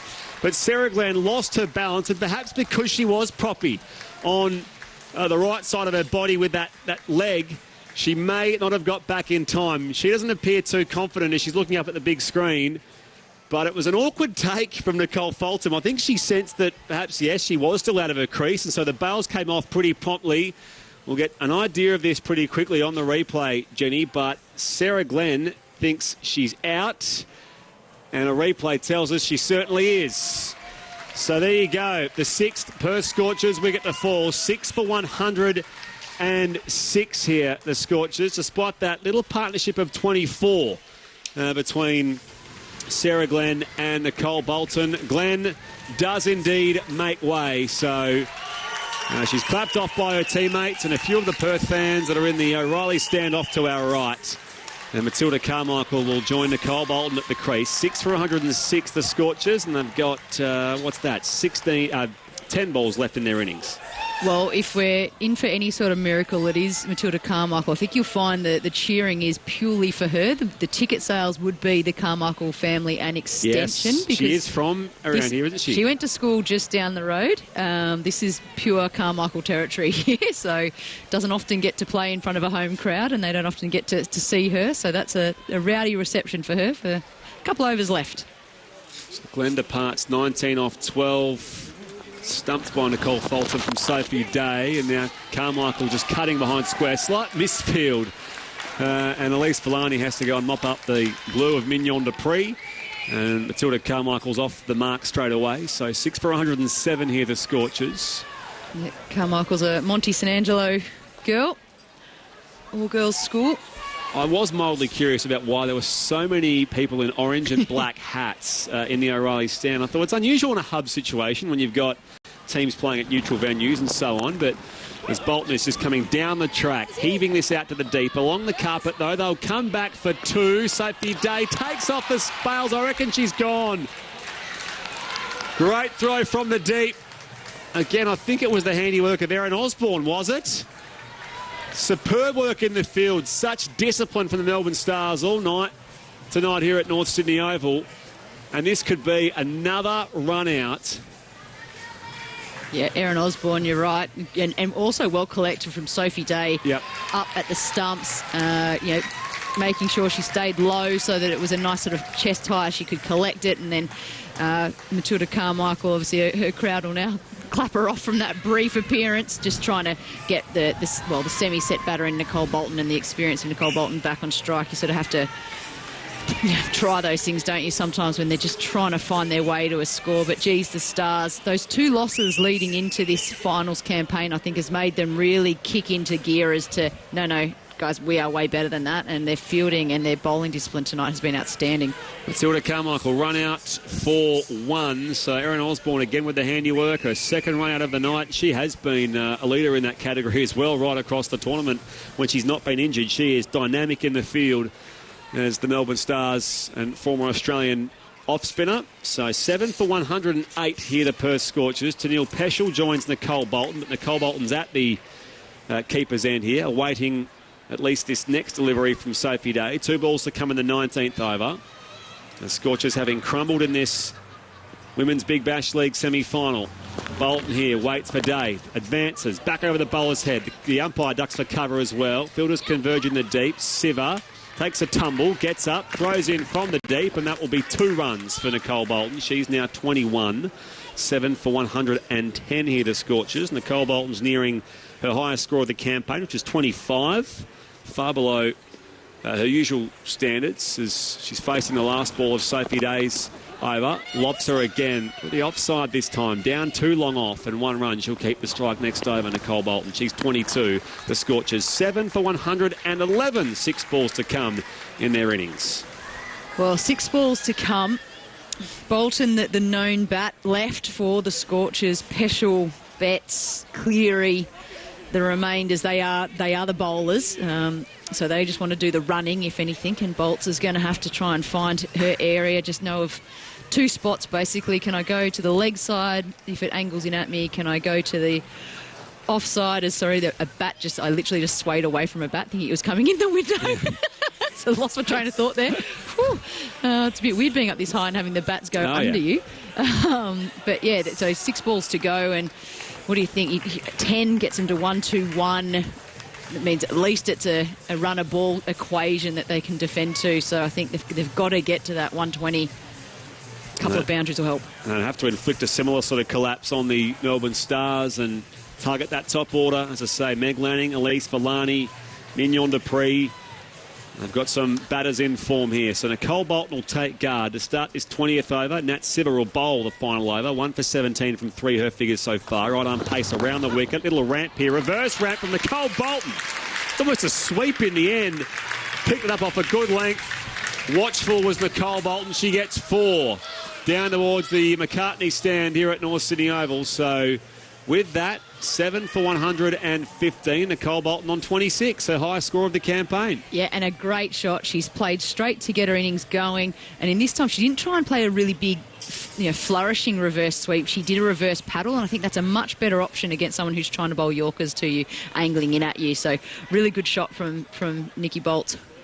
Spoke about the familiarity these players have. Nat Siver was their MVP at the Perth Scorchers last year. Here she is for the Stars. Back of a length, slow ball sliced up in the air, over King's fingertips. They'll come back for at least 2 here, the Scorchers.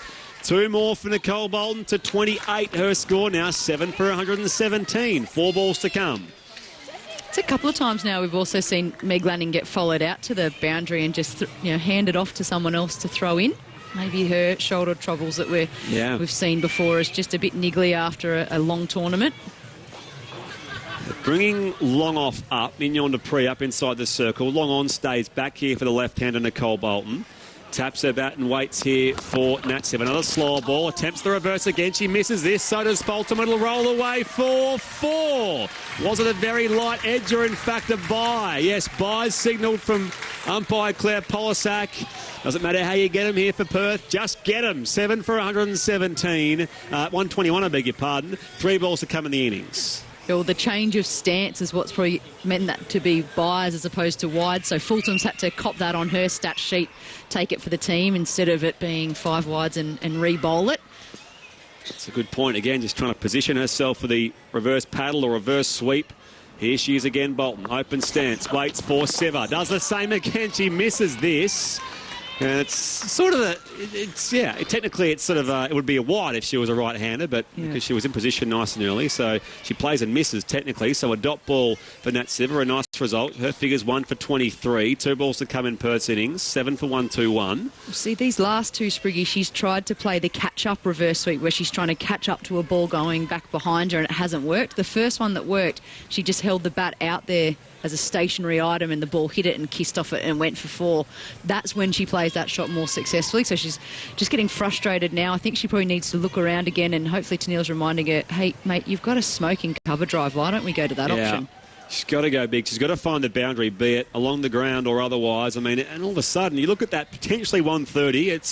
They couldn't dream of that half an hour ago. Take it if you can get there. And that's why someone like Meg Lanning, look, They don't think this is a chase that's already said and done. They don't think they've closed out the game just yet. You can tell in the way that they're really debating their field placements now. So fine leg's gone down.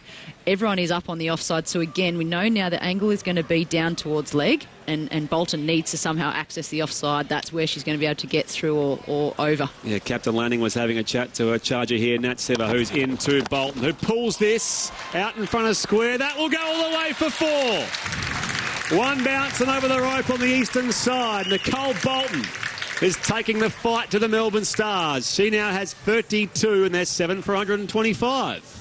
I think Siver's missed the height that she wanted that to get up onto Nikki Bolt's there, and she's played that pull shot so well. Obviously going up in WA, don't really want to give her too many options to pull it, and I like that she played that so far in front of square. Here she is, last ball of the innings. Full ball this time, driven straight to cover. King throws at the non-striker's end, and the bails are taken off by Nat Siver, and that will be out. They had to run, but it means Nicole Bolton will finish without red ink. She is out for 32. So with that, the Scorchers 8 for 125. The victory target for the Melbourne Stars will be 126. This is the first final ever of the Melbourne Stars in Women's Big Bash League history, and 126 runs is all that stands between they and an appearance in this Saturday's final. Jenny Wallace, what say you about what's transpired across the first 20 overs? Well, I think the Melbourne Stars have bowled themselves into a really, really good position in their first ever semi-final. They've done the first half of the job. They walk off tick. Great work. Alana King was exceptional. Their power play control against Devine and Mooney was great. So lots of confidence for them. They know the job's not done, but they've given themselves a target that realistically, you say, with their batting lineup, they should be able to get. As for the Scorchers, well, they fought. They could have been out for around the 100. They've gotten to 125. We probably don't think it's enough, but at the end of the day, if they can throw a few shocks in there, take 3 quick wickets, that scoreboard pressure will add up in, as I said, the Stars' first semi-final, and the Scorchers are going to have to get a bit lippy and remind them that they're in a position you don't want to lose from here, guys. So that's all the Scorchers can do. They've got to compete here. So the caller card looks like this with the Perth Scorchers. They were sent in by Meg Lanning, the captain of the Melbourne Stars. The Stars having brought Erin Osborne in for Anna Lanning. The Scorchers, Heather Graham coming in for Gemma Barsby, back from that knee injury. The Scorchers lost Devine for 12. Sophie Devine, their skipper, in the 7th over with the first ball, leg before wicket to Alana King. She's had a fantastic game so far. The first wicket fell at 32. 2 for 42 when Jones went for 6, caught Osborne, bowled King in the 9th over. The very next over for Paro was run out for a third ball duck by Erin Osborne. 4 for 51 when Mooney went for 27 off 29. Caught Siva, bowled King in the 11th. Heather Graham for 18 off 21. LBW to Siva in the 16th over, 5 for 82. Bit of a partnership then with Sarah Glenn departing for 19 off 12. 6 for 106 was the score then. She was stumped by Nicole Fulton off the bowling of Sophie Day. 2 balls later, Matilda Carmichael, her stay was short-lived. She was run out for 1 by Erin Osborne. A great throw from the deep in the 19th over, 7 for 108.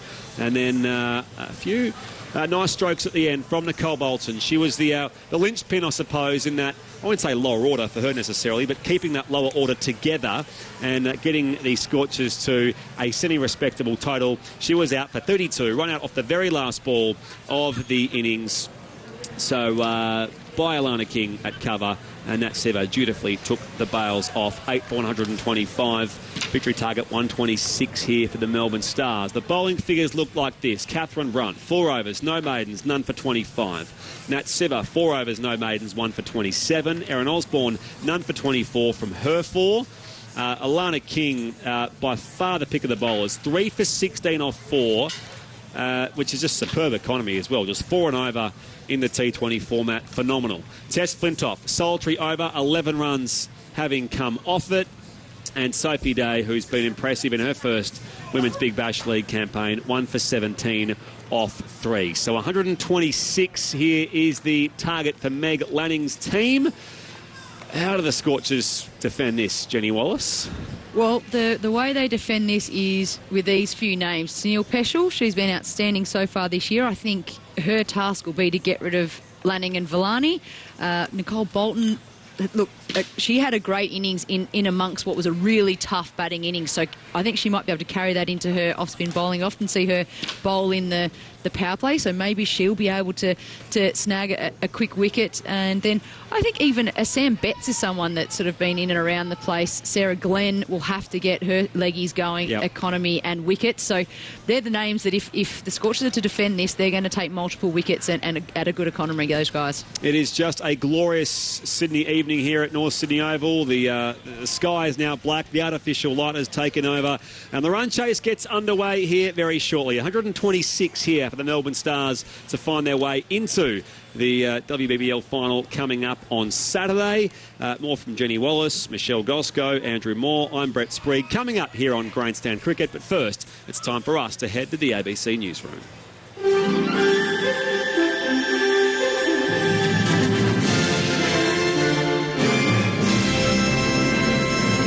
ABC News with Glenn Lauder. The federal government has cancelled the citizenship of one of Australia's most notorious terrorists ahead of his expected release from prison.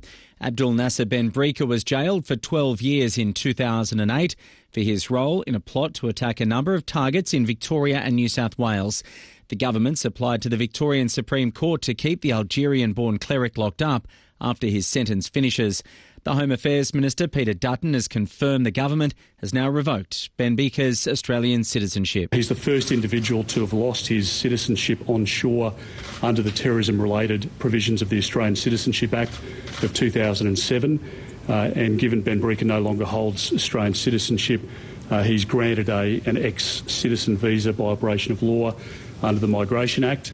SA Health has defended its handling of returned travellers who've been stuck in hotel quarantine for longer than the usual 2 weeks because of Adelaide's Parafield cluster. Dana Morse has more. This morning, one of the people being forced to undertake a second fortnight of quarantine in an Adelaide Medi hotel told the ABC returned travellers were being kept in the dark and their mental health was suffering because of their long confinement, with some saying they're stuck in rooms without natural light. In a statement, SA Health says repatriated travellers receive mental health check-ins when they arrive, and medical staff check in on the mental health of hotel guests daily, getting them help if they need it. It says travellers are also given information on staying well during their confinement and can call the COVID mental health support line anytime. Developers of a digital health passport that will allow international travellers to prove they've been vaccinated against COVID-19 say global governments are getting on board. The Commons Project has been trialling its health passport that allows authorities to check the health status of travellers before their flight and on arrival. Commons Project CEO Paul Meyer says the whole project is based on different jurisdictions, trusting the health information provided by others. What we're really demonstrating is that governments can actually trust health information from another country. You can test people when they arrive.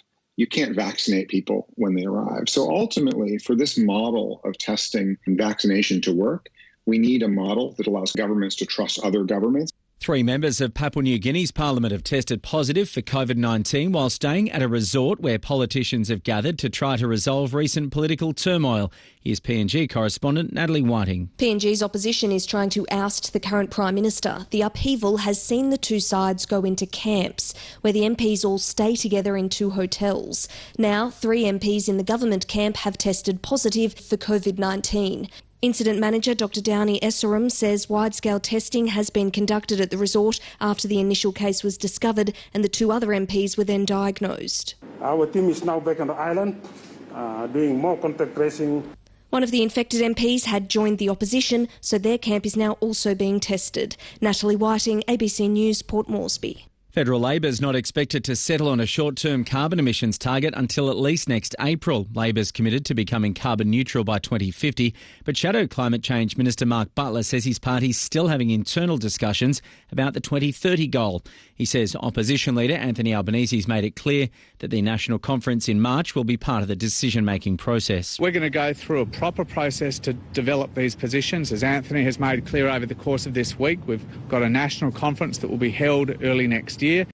The Tasmanian government says the management of a site of Aboriginal heritage at Eaglehawk Neck in the southeast will be the subject of further decisions. The remains of up to 80 Aboriginal people are buried there at what could be one of the state's largest massacre sites. The Department of State Growth has been granted a permit to conduct test digging near the Arthur Highway as it works on a road widening project. Aboriginal Affairs Minister Roger Yench says there are still decisions to be made on the management of the area. Works are being conducted in accordance with that permit, and what happens in terms of discovery of heritage and management of that heritage will be the subject of further decisions. And a turkey named Corn has been given a pardon by the US President Donald Trump in a White House Thanksgiving tradition dating back to Abraham Lincoln. Hospitals across the country are bracing for another COVID-19 spike after the holiday, with millions of people already cramming airports despite pleas from officials to limit travel. There's speculation Mr Trump will make several pardons in the last few weeks of his presidency, but today it was a turkey that was saved from the oven. Corn, I hereby grant you a full pardon. Thank you, Corn. Happy Thanksgiving to everybody. Thank you very much. That's the latest ABC News. If you're not going through an emergency situation right now, it might be the perfect time to explore the all-new ABC Emergency website. ABC Emergency lets you search for incidents near you, or you can check on other locations around the country. There's also a handy button that lets you listen to the local ABC radio station closest to the emergency. abc.net.au/emergency. Save it in your favourites now and keep listening to ABC Radio, your emergency broadcaster. The WBBL on ABC Radio, digital and the ABC Listen app. As down the wicket comes Mooney, gets an edge, and I think that's a legitimate edge. She was beaten there by Brunt, but gets 4 runs, the first boundary coming in the 4th over. The right-arm leg break bowler. Here she is, past the umpire. Devine down and sweeping. Big shot for leg before, and she's given. So there is the breakthrough. Sophie Devine down to sweep that ball from Alana King.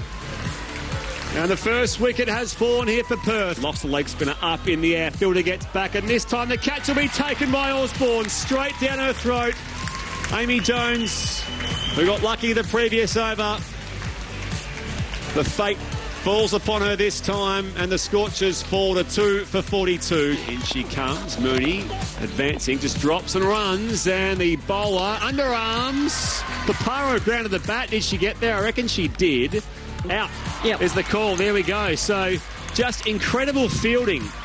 The standards all around here for the Melbourne Stars. The bowling, the catching, and that run out of her own bowling from Erin Osborne. Comes down the track and is caught at mid-off. First time she shows any aggression, and she holds out to Nat Siver. Siver will continue from the fig tree end. Graham on 18. She moves inside it this time. Under edge, she's given. So she moved across, hit on the pad. Well, she may have edged that ball, but moving across the stumps. Siver hit her in line, and umpire Claire Polisak wasting no time, raising the finger. Here we go, second ball, the 19th. Down the track, she stumps. And that's instinct as well from Nicole Fulton. We'll look at this upstairs. But Sarah Glenn lost her balance, and perhaps because she was proppy. As Bolton is just coming down the track, heaving this out to the deep. Along the carpet, though, they'll come back for 2. Sophie Day takes off the spales. I reckon she's gone. Here she is, last ball of the innings. Full ball this time, driven straight to cover. King throws at the non-strikers then, and the bails are taken off by Nat Siver, and that will be out. They had to run, but it means Nicole Bolton will finish without red ink. She is out for 32. 8 for 125. The victory target for the Melbourne Stars. The WBBL on ABC Radio, digital and the ABC Listen app.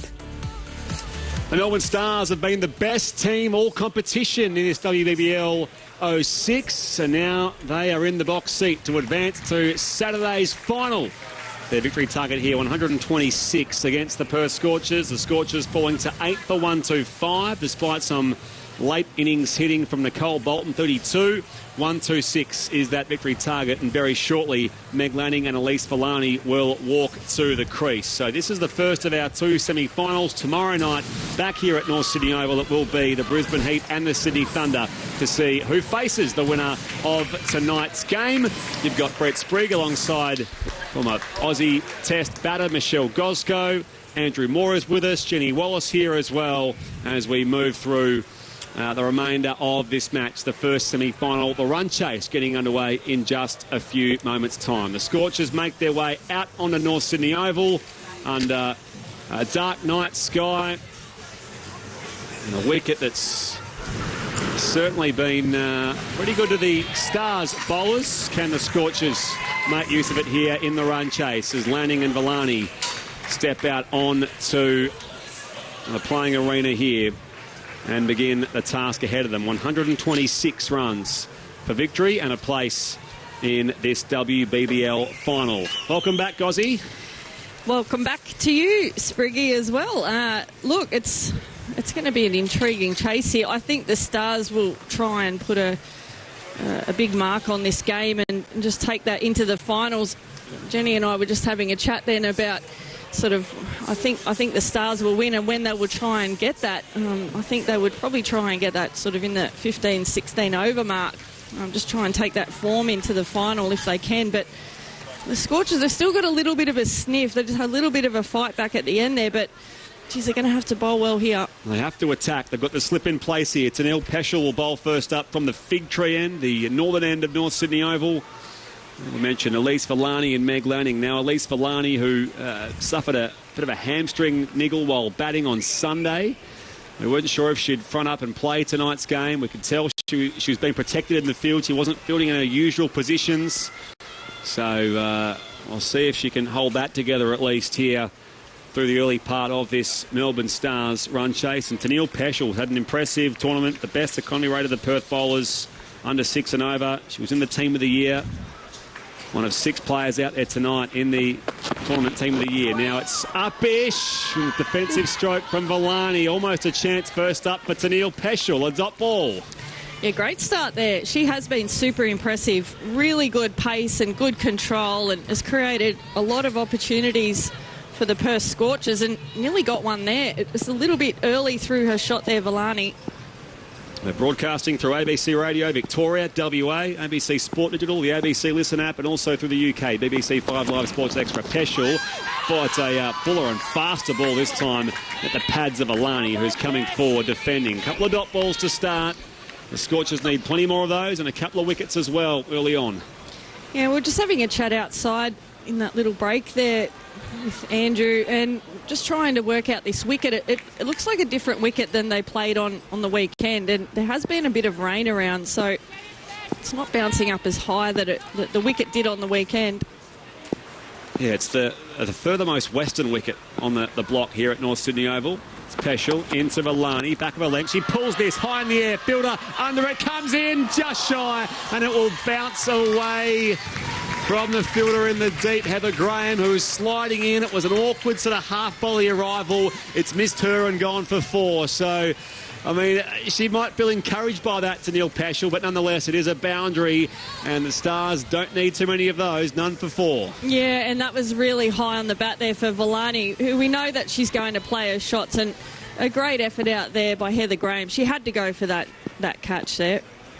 4th ball of the run chase. Villani taps her bat and waits for Peschel. Again, back of her leg. This goes all the way for 6. Out behind square. Graham leapt in the air. It went well over her.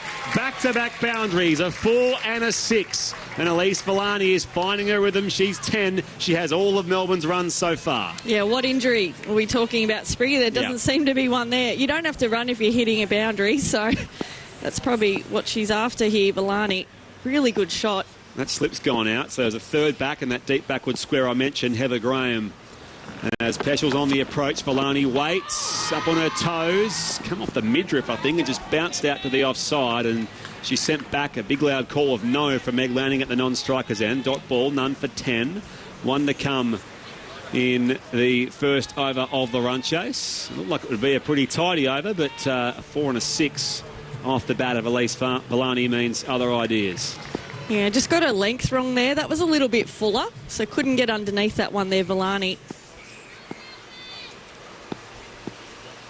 Peschel, fig tree end.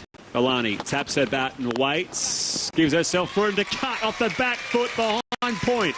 And that races away for 4. So despite a slow start and the encouraging start for the bowling side, Elise Villani has taken 14 runs off the opening over of the run chase in pursuit of 126 for the victory.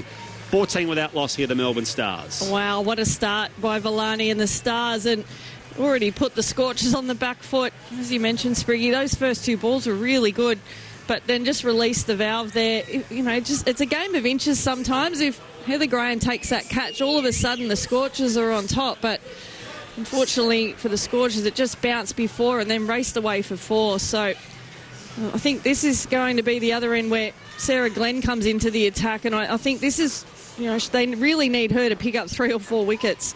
Yeah, the right arm leg spin bowler, Sarah Glenn, who gave them a bit of positivity with the bat. I tell you what, her form with the ball recently is 8 wickets in 3 games. In that time, 2 spells of forfeit against the Brisbane Heat and the Adelaide Strikers. So a good run of form. Her fielding certainly improved as well. And they need some wickets from her tonight. So Meg Lanning yet to face the ball. Taps her bat at the fig tree end here. Waits for Sarah Glenn, who comes in now. It's on a good length. She's down and sweeping. Goes under the under edge, I think, of Meg Lanning. It will go away for 1, and that will be a leg by, in fact. So it's missed the bat and a leg by. Meg Lanning remains on naught. It's none for 15 here, the Melbourne Stars chasing 126. And Meg Lanning's not a traditional sweeper where she doesn't get her back leg down. For that one she did, but it was she just missed it and it hit the back leg and raced away for a single. But really good start there by Glenn. They're just trying to make sure they get this field right here for Villani. I know she's pretty good in the power play. She will try and hit over the top of the infield. Short, fine leg. Long on his back here with Villani on 14, waiting for Sarah Glenn. Comes forward, the inside edge out in front of square. Just the dot ball, none for 15. And there's because they got 14 off that first over, there's no real rush off this second over. They'll take all the singles that they can here now. It's the luxury they have here, the Melbourne Stars, not chasing a big score. Full toss, driven, straight to cover from Alani. Picks out Piper Cleary, an extra cover. So another dot ball. And they need a lot more of those dot balls. Fourth ball, the second over. Sarah Glenn gives it a rip here. Villani advances, finds the gap beautifully with a drive. On the offside, 4 more for release Villani. It takes her score along to 18, and the Melbourne Stars are none for 19. And that's a really special shot. Villani just venturing to the leg side and just couldn't have hit that any better through cover there. She's had a pretty good tournament so far here, Elise Villani. She's slog sweeping out into the deep. Fielder comes in, takes the catch. Straight down the throat of the fielder in front of the scoreboard. And I reckon Heather Graham was all too happy to just snaffle that up. Yeah. Elise Villani slog sweeping out into the deep, and her fortune runs out on 18. And Sarah Glenn does get the breakthrough, 1 for 19. Yeah, really good breakthrough there. It's exactly what the Scorchers needed, and a nice easy catch for Heather Graham out there, right in the midriff. So, does one bring 2? Because now Mignon Dupree walks to the crease here for the Melbourne Stars. So, she is a batter in form. I was just telling you about Elise Villani, who's now out. So, well done there, Brett. Mignon Dupree missed out against the Sydney Sixers on Sunday. She made 6, but before that, she'd had 3 half-centuries in a little run of games there. So, she certainly found form at the right time of the tournament. 1 ball to come in this second over. Mignon Dupree to the crease, and she will in fact face the last ball of the Sarah Glenn over. Equation 107 off 109, so it gives you some idea of how comfortable the Melbourne Stars are already, chasing 126 for the win and for a place in the WBBL final this Saturday evening. Glenn just taking time to sort of move the field around. Long on his back as Dupree waits for her. It's a flatter ball. She works it off the hip, forward of square. And she's off the mark straight away. She'll keep the strike next over as well. 1 for 20 here, the Melbourne Stars. So 106 runs already away from the victory. Brett Sprigg alongside Michelle Gosco. I've been super impressed with Dupree. She's pretty unlucky not to make that team of the tournament in my eyes, but you can only have the 3 internationals in that side. So she's super busy at the crease, isn't she? And you can just tell even the way she walks out to the crease. She wants to be really busy, and she doesn't eat up too many balls, and she runs really hard between wickets. She's been super impressive. So the wicket fell with the second last ball of that most recent over. Villani out for 18 off 10, 3 4s and 1 6 in her rather short stay at the crease. And now Sophie Devine will be bowling. We were sort of pondering whether the back injury might keep her away from the bowler's crease, but here she is, the Scorchers skipper. Desperate times call for desperate measures. Bowling her pace from the fig tree end. Dupree on strike. She's crouched and waiting. She's bowled! Sophie Devine strikes with immediate effects. What a wicket, what a blow. 2 for 20, the Melbourne Stars, chasing 126. Wow, what a wicket. She's been out of the bowling unit, I guess, here for the Scorchers, and what a perfect Yorker. It's hitting leg and middle. Wow. Mignon Dupree out for 1. She faced just the 2 balls. So bowled on that second delivery. Sophie Devine, her very first delivery with a Yorker, knocks out the pegs, and that brings Nat Siver to the crease. The quality just keeps coming here for the Melbourne Stars. They're not chasing a big score, but they have lost 2 very good bats. Villani for 18, Mignon Dupree for 1. Well, we've got another twist and turn here, Spriggy. We definitely might have. It's unbelievable. What a first delivery there, Sophie Devine. As I said, she hasn't bowled recently because she has been injured, but what a first up pill that she's bowled. I do wonder if she'd be doing this if they weren't defending such a low score and sort of throwing caution to the wind, because you don't mess around with back injuries, of course, but the reality is, hey, Scorchers lose tonight, they're out, they're gone. There's certainly no looking back, so She's taking a chance here, Sophie Devine. The slip is back in place. Nat Siver just taking some time to assess the field. There's a wideish third as well and a deep backward square in front of the O'Reilly stand. So are there yet some twists and turns to come in this first semi-final? Sophie Devine charging in from that fig tree end. Siver waiting, rips it in. It's another full ball, but down the leg side. And Sophie Devine and signalled a wide, so 2 for 21.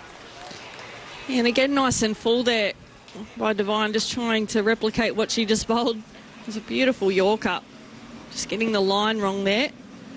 And that's Siver, 32 off 13 in her most recent knock against the Sixers. I think she probably be cautious to start here, facing Devine. Moves inside it, works it off the legs, down a deep backward square, where it's fielded by Graham. It's a loopy throw which has come in from the deep, but no danger of overthrows or anything. It's just the one run here for Nat Siver, so she is off the mark. Meg Lanning is still on naught, by the way, so despite the fact she opened, all the runs were scored from Elise Villani or Mignon Dupree. And she just struggled a little bit early on, Meg Lanning, on Sunday. Went on to batting superbly after that initial start, but just struggled a little bit early for her first 20 runs. Ended with 77 off 59 against the Sydney Sixers. She's faced just the one ball here. This is the 15th of the innings. And she's coming forward, driving Devine. Misfield at cover, and that will cost the Scorchers a run. So the Stars now to 2 for 23, and the Australian captain is off the mark. And they really need to save every single run that they can, the Scorchers. The Stars were superb in the field, just created many chances. Even the run-outs were close that Scorchers just got in for, but they've got to take every single chance that they can here, the Scorchers.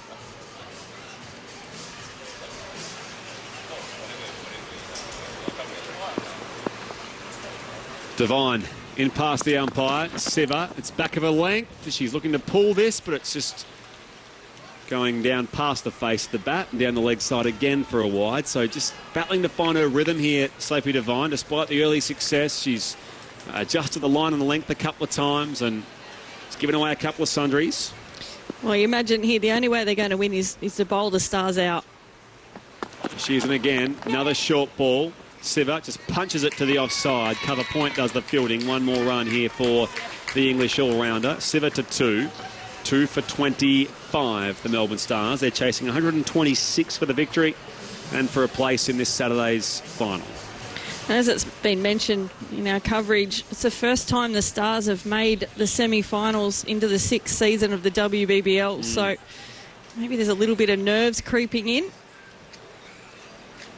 There's a short third up inside the circle. A backward point and a cover point here as well. That's where Sophie Devine wants them placed to Meg Lanning. And we know how proficient she is in that part of the ground too. Here she is, Devine. Slower ball. She does go screw the wicket with a drive, but just rockets away. Through cover. It was a change of pace, but it was well wide, and Meg Lanning dispatched that to the fence for 4 runs. Her first boundary, she's now 5, and the Melbourne Stars are 2 for 29, one to come in the third. That's a beautiful shot there by Lanning. Just leant on it superbly. And again, Lanning waits for Devine. Cricket ball hit on the pad. She was a long way forward. Will there be a big shout? And it won't be given. Oh. Jeez, the whole team went up, didn't they? Dot ball to finish off. 2 for 29. We're halfway through the power play, so 3 overs complete in the run chase. The Stars chasing 126 after earlier.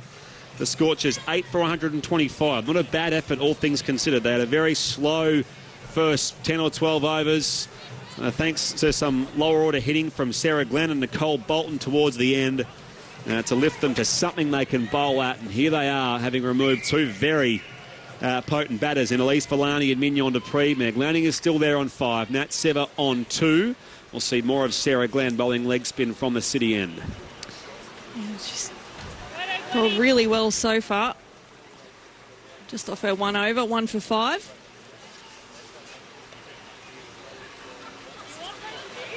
Again, some confusion. She's having a chat to Beth Mooney about how best to sort of move the field around. Of course, Mooney's not the captain, but Devine's at mid-off. Long on, it's back here. Glenn to Siver, who's sweeping it, goes through the hands of Tennille Peschel. It backward square. It was coming at pace off the bat of Nat Siver, but she sweeps and does so successfully.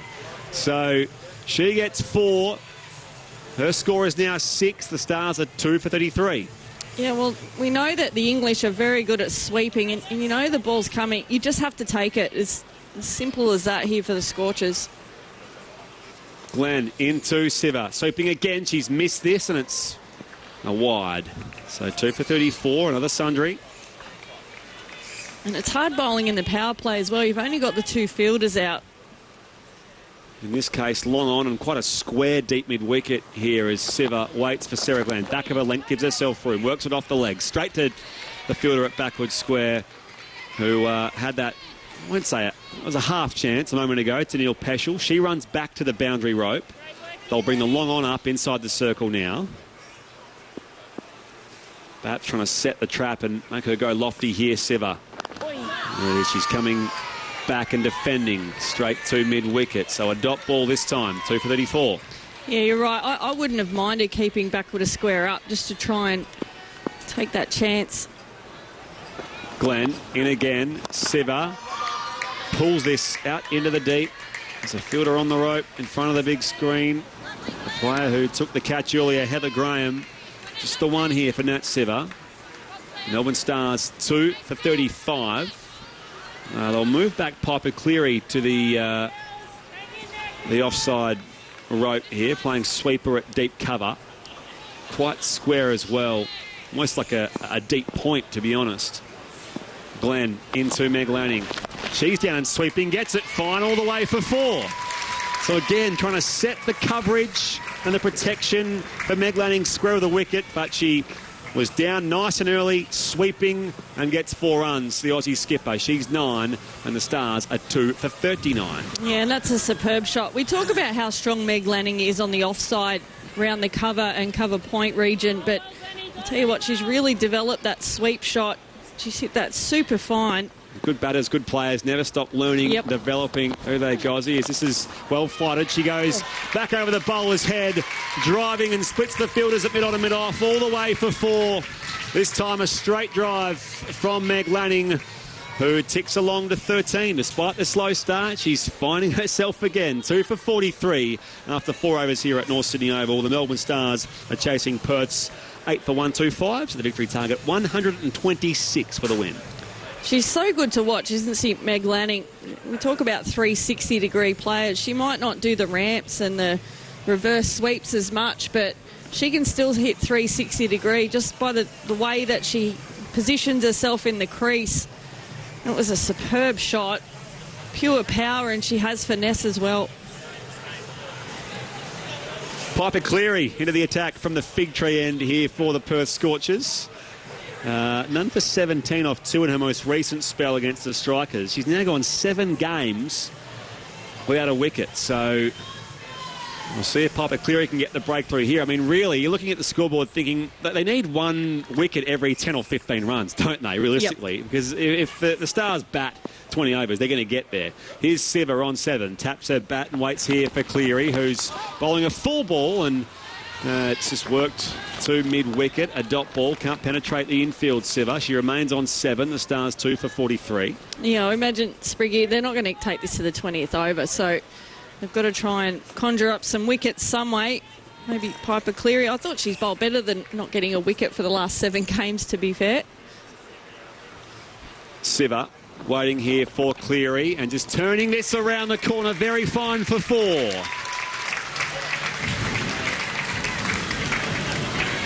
Siver to 11. And the Melbourne Stars 2 for 47. You can't set a field for bad bowling, can you? It's just a poor delivery down the leg side and just helped on its way by Siver. She's been in really good touch as well. What an acquisition for the Stars. Equal leading wicket taker in the comp as well. Here's Cleary, intercept up on the back foot and just guiding it straight to backward point. No run here. 2 for 47. 3 balls to come in the 5th. A reminder, of course, your texts are welcome. 0467 920 222. Particularly for those listening in Australia. If you're listening in the UK, the ABC is not responsible for any cost that may be incurred by sending a text message all the way to us down here in Australia. 3 balls to come this over. Siva on 11 off 9 balls face. She's facing Cleary here. Advancing, plays it straight to cover. Opts not to go for the run. Loud call of no from Meg Lanning at the non-striker's end. And they're pretty content here, the Stars. The equation 79 from 92, so certainly well on their way, not chasing a big score.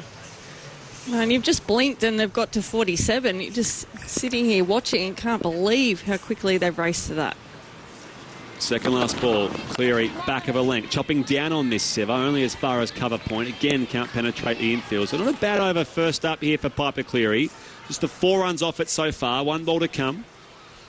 And the Scorchers struggled with their 4s. Only 1 boundary, I think, in the first 9 overs or so. Certainly not the case here for the Stars. 8 4s and 1 6 early on here. Siva advancing, but straight to mid-on where Sarah Glenfield. So a dot ball to finish off and 4 runs off the over here. So just having a look, 8 4s and 1 6 so far in the innings. Siva is on 11, Lanning on 13. 2 for 47 after 5. The Stars chasing 126. Michelle Gosco, I'll leave it with you. And joining you next on Grandstand Cricket, it will be Andrew Moore. The WBBL. Hi, I'm Elise Perry. I'm Elisa Healy. I'm Ash Gardner. On ABC Radio, digital and the ABC Listen app. Well, they only need to go at a little over 6 and over to win this, the Melbourne Stars, and they're going at almost 10.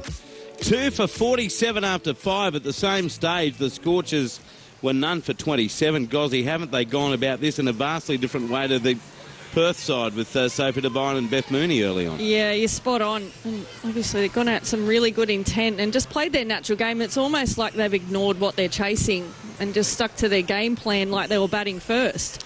So it's been really good to watch. Well, I guess too, unlike Perth, they've got confidence in their middle order. Yep. With Annabelle Sutherland still among the batters to come. 79 to win off 90. The Stars are coasting even with the loss of those 2 early wickets. Tanielle Peschel, who went for 14 runs off the first over. She's back into Meg Lanning, who's only faced 6 of the first 30 deliveries, and she runs this to Paparo at point for a dot ball. No wicket, none for 14. Peschel bowling his second over. And Meg Lanning, 7 deliveries in the first 31, and she's hit some magnificent shots. Yeah, you kind of want to get her back on strike, don't you, as a viewer viewpoint? But yeah, she's looked in really good touch so far tonight. There's a short third in Glen and a deep backward point right in front of us in Matilda Carmichael. Peschel bowls, and it's down the leg side off the pads of Lanning. Chase here for the keeper, Mooney. She'll pick it up about 10 or 15 metres in from the boundary rope in front of the sight screen, and they come back for 2 leg byes. So 2 for 49 in the 6th over, and Lanning will stay on strike. And you're right about that middle order. It's been superb, the Melbourne Stars. We've still got Catherine Brunt as well, who's hit some handy runs for the Stars. So is Alana King tonight. Oh, she's been superb, hasn't she? So now it's Peschel. Bowling to Lanning. 2 for 49, the Stars. Lanning gets a full toss and just carves it away through the covers for 4. Poor bowling and magnificent stroke play by Meg Lanning. But that was just a full toss outside the off stump, and Lanning just lent on that superbly as it raced to the boundary. She's 17 off 9, 2 for 53 in the 6th over. 73 to win now for the Stars.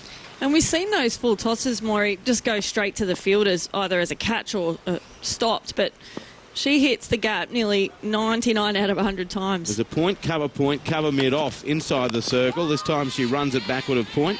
And Paparo moves to a left to pick up for a dot ball. Score remains 2 for 53 in the 6th over. Yeah, and the key for Meg Lanning, she doesn't try and overhit the ball. Most of the balls come off the middle of her bat, so she just makes sure she's nice and stable and can just extend her hand through the ball. She's got really quick hand speed as well. And I agree with what you said earlier. She started a bit scratchy against the Sixers. She did, yep. But then you look at it, she just maintained the composure. 77 or 59 in the end. Peschel to Lanning, who chops this onto a body. Siva calls it through for a quick single. And in the end, it's Mooney who picks up and shies at the non-striker's end and misses. So they go through for another leg bye. 2 for 54, the Melbourne Stars, chasing 126 for victory here at North Sydney Oval. Nice gathering, bearing in mind there's no local team playing. Did your girls from the North Sydney Cricket Club stick it out, or have they gone? No, they're still there. They're holding up little... Oh, they are too. There they are. Pictures Beautiful. of the players. Meg Lanning, I think, is one of their favourites. They got a Michelle Goscoe cut out? Oh, no. They should. We'll work on that. 72 to win off 85. It's all in the hands of the Stars. There's now a deep third as Peschel bowls to Siva, who rocks back and punches it down towards mid-on, but can't beat the field. Dot ball, no run to end the over. 2 for 54, 7 runs off it, and that's the end of the power play. 6 overs done. Nat Siva is 11 off 13. Meg Lanning is 17 off 11. Peschel 2 overs, none for 18. And after the power play, the Scorchers were none for 32, 22 behind. So the Stars, despite losing Elise Villani for 18 off 10 and Mignon Dupree for 1 off 2 at 2 for 20, they are right on top. Yeah, it's complete contrast, isn't it, from the power play of the Scorchers. I'm just still perplexed about what their plan was when they went out there. Sort of Sophie Devine was so sedate compared to what we've seen so far in the competition. But I told you my theory during the interval break. I reckon she and Beth Mooney were that fearful of losing a wicket, knowing that they had a really soft underbelly, as I've used that expression a few times. They just knew so much was on them, and they batted like that. Yep. Yeah, you're spot on. And you could almost feel it, couldn't you? We're sitting in the Tower of Terror, but you could almost feel it through the window here. Mind you, the Stars bowled beautifully. They bowled to their plans, and their fielders backed them up superbly. Here's Heather Graham now with the medium paces. She's in bowling, and Lanning chops this down to mid-wicket. There's no run as Piper Cleary picks up. Nice, Dot ball. Heather Graham in the WBBL. Almost 40 overs, 11 wickets, a 24.81 economy rate, just below 7. So good without being great, I suppose. Heather Graham, in she comes. Bowls, and going the whack. Over Sarah Glenn at mid-on goes Meg Lanning for 4. Again, no great adventure in the stroke. She just leant forward, came off the middle of the bat, placed it over the head of Glenn for another boundary. 2 for 58 in the 7th. Meg Lanning to 21. Yeah, that's a really hard shot to hit over mid-on. When you're taught cricket as a kid, that's one of the hardest shots to play. And for her just to hit through the shot and it raced away, she didn't even move from the crease. Now there's a long one in place as Lanning plays it superbly into the gap with a single down to Bolton at deep mid-wicket. And she's already hit the boundary, so the pressure's gone, and she just played that beautifully for a run. So she's 22, 2 for 59. Siva on strike on 11. It almost looks like a training run, doesn't it, at the moment? A centre wicket practice for Meg Lanning. 22 of 14. And again, I mean, that's the thing. You want her to face a majority of these balls, don't you? And she sort of got starved of the strike, and she's starting to get it back now. We can just see the quality that is Meg Lanning. Well, you wonder about Elise Villani's injury, because she seemed intent on hit or get out. And she made 18 off 10 to give them a flying start. They were 1 for 19 in the second over when she was dismissed. I am surprised we haven't seen more of Sophie Devine as Graham bowls. Well pitched up. On the sweep goes Siva and can't beat the short fine leg on this occasion. The fielding done by Paparo. Dot ball.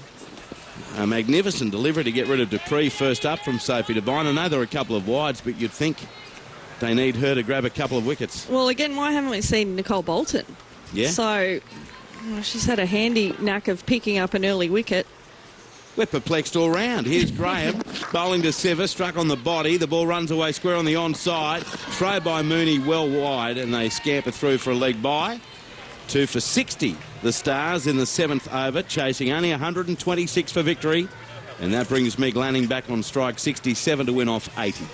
Well, I'm perplexed at the best of times, Andrew, but even more so tonight. Here's Graham to Lanning, bowled! How did that get through the defence?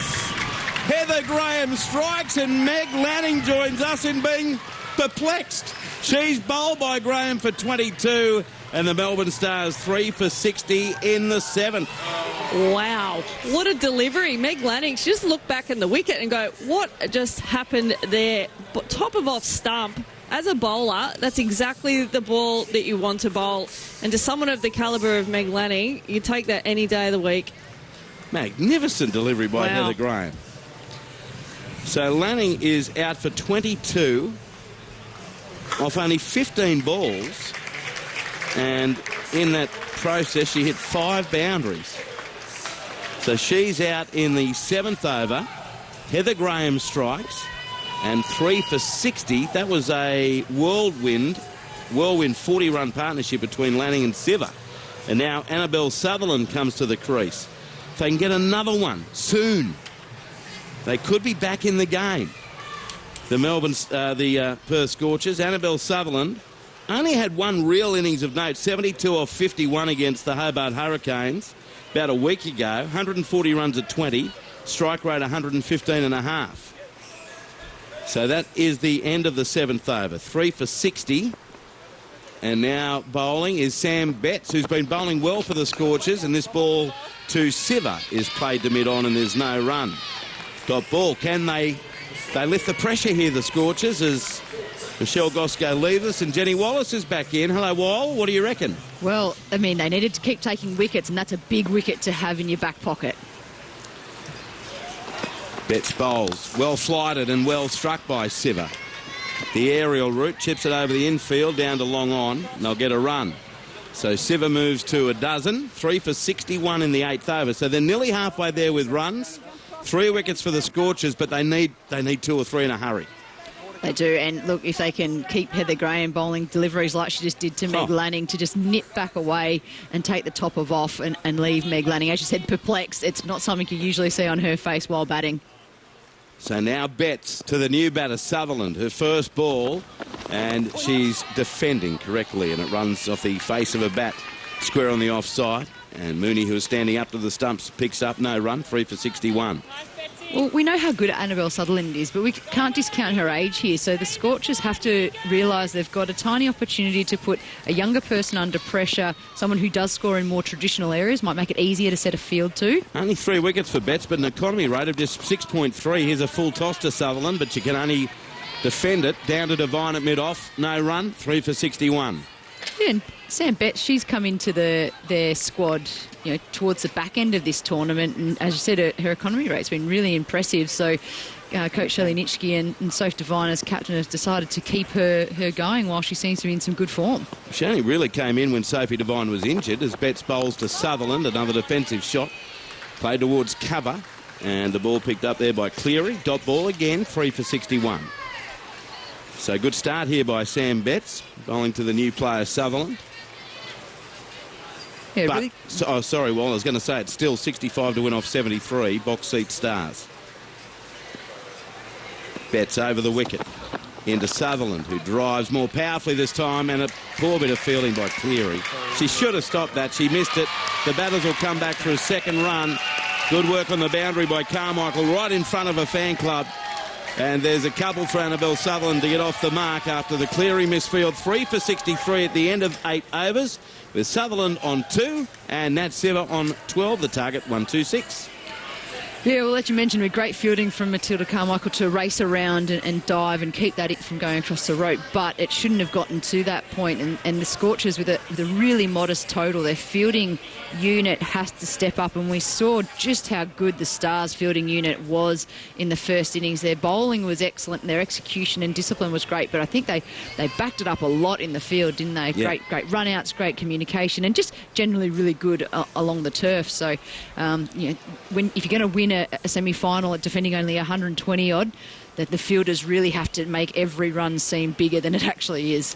Well, Heather Graham will bowl a second straight over after bowling Meg Lanning in the previous over for 22. She's into Siver, who's on the drive, but straight back to the bowler. Graham doesn't field cleanly, but will pick it up in a follow-through. No run. 63 to win off 71, the equation for the Stars after the Scorchers scored 8 for 125. And Heather missed the last game with a bit of a knee niggle. She's in, a slower ball, whipped off her pads by Siver, and she'll get a single down to deep backward square. The fielding done there by Taniel Peschel. 3 for 64 in the 9th over, and Siver moves to 13 off 19. I heard you mention it when you're on air with Gozzy, just in regards to Villani and how she just went hard out of the gate, did a couple of things, got him off to a great start, but it also put Neil Peschel right under pressure. She's been good with the new ball. Graham bowls. Lovely drive by Sutherland. Oh, dear. Some dreadful fielding at mid-on. It should have been a dot ball. Instead, it's 4. And that's Piper Cleary again, who has had an absolute shocker. Boundary for Sutherland. She should be 0, but she's 6. 3 for 68 in the 9th over. That was hit hard, but straight to Cleary. She had to pick that up. Stunning shot. When it's a signature of Annabelle Sutherland that we've come to love. That on drive is beautiful, but Piper Cleary, she's -6 in the last 3 balls. Here's Graham bowling to Sutherland again, who this time doesn't make as clean contact. Works it away to Bolton forward of square on the onside, and they'll get a run. Sutherland 7, 3 for 69 in the 9th. Sutherland now 7, and Siver on 13 back on strike. 57 to win off 68. So, yeah, the start from the Stars, and Elise Villani set that tone, didn't she? She might have only been out there for a short time, but she sent the tone to the dugout. We're not messing about with this. We're going to go and break this as quick as possible. Can Graham get another breakthrough? It's Siver waiting, and she's on the back foot. Devine cut across from cover. The ball ends up at mid-off, and there's no run, mainly because of the sprint work there from Sophie Devine, where it looked like she might pick the ball up in front of Sam Betts. No run. Yeah, great fielding from the skipper there. Good work off the ball, as they say. Graham now bowls to Siver, who just gently tickles this to backward square, and they'll get a run. Another misfield, this time from Paparo.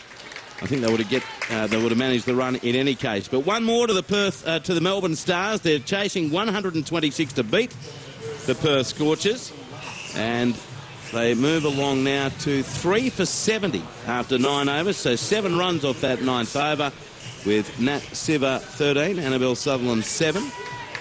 And really, unless, they can get another wicket or 2 very quickly, they're still well on track, the Stars, apart from a few scares along the way. That's it. The Scorchers have to take a couple of wickets and get into some players who might see 50-odd runs as still a big mountain to climb. Meanwhile, for these two, Sutherland and Siver, they've just got to stay about their work, find gaps, and they'll get there. Siver's 14. 56 to win off 11 overs. Sam Betts bowls the sweep from Siver, gets a top edge to it. It falls safely. Sarah Glenn from short fine leg fields, her English teammate, Siver, thought about taking 2 on the arm and then thinks better of it. Gets a run. 3 for 71 in the 10th over, and Siver now 15. Wasn't that a visual illusion for us? I thought that's going out to deep square. I was watching out to deep square, and then all of a sudden fine leg and third are chasing it. I think you were following where Siver intended to hit it. Here's Betts now to Sutherland, who punches it straight to mid-wicket. No run. Clean fielding this time, and the throw takes the stumps. Score remains 3 for 71. Tomorrow night, don't forget, same time, same venue, second semi, Sydney Thunder against Brisbane Heat, looking to three-peat in the WBBL. Yeah, the Brisbane Heat, haven't they been someone that found form at the right end of a tournament? They win 7 in a row after losing 4 in a row. Betts bowls to Sutherland, who drives and can't beat mid-wicket. Nice fielding again. It's Amy Jones, normally a keeper, but a couple of good fielding performances in a row by her. 3 for 71. Sutherland stays on 7 from 8. We're in the 10th over. Can see Nicole Bolton drop back at long on. That's Sutherland's key scoring area. Betts is over the wicket, none for 4 in the second over. Full toss. And it's easily punched down the ground for a run. Right to Nikki Bolton. 3 for 72. Sutherland moves to 8. Well, we saw, I know you mentioned it, sort of only that one innings that Sutherland's really performed big in this tournament, but it showed a lot, didn't it? The way she played out at Hurstville, playing straight, hitting long, and someone of the future that I think we're going to enjoy a lot of highlights from. Oh, she's awesome down the ground, isn't she? Here's Betts now, bowling to Siver, gives herself some room, gets another full toss, and she easily whacks that down to Bolton again at long on for a run.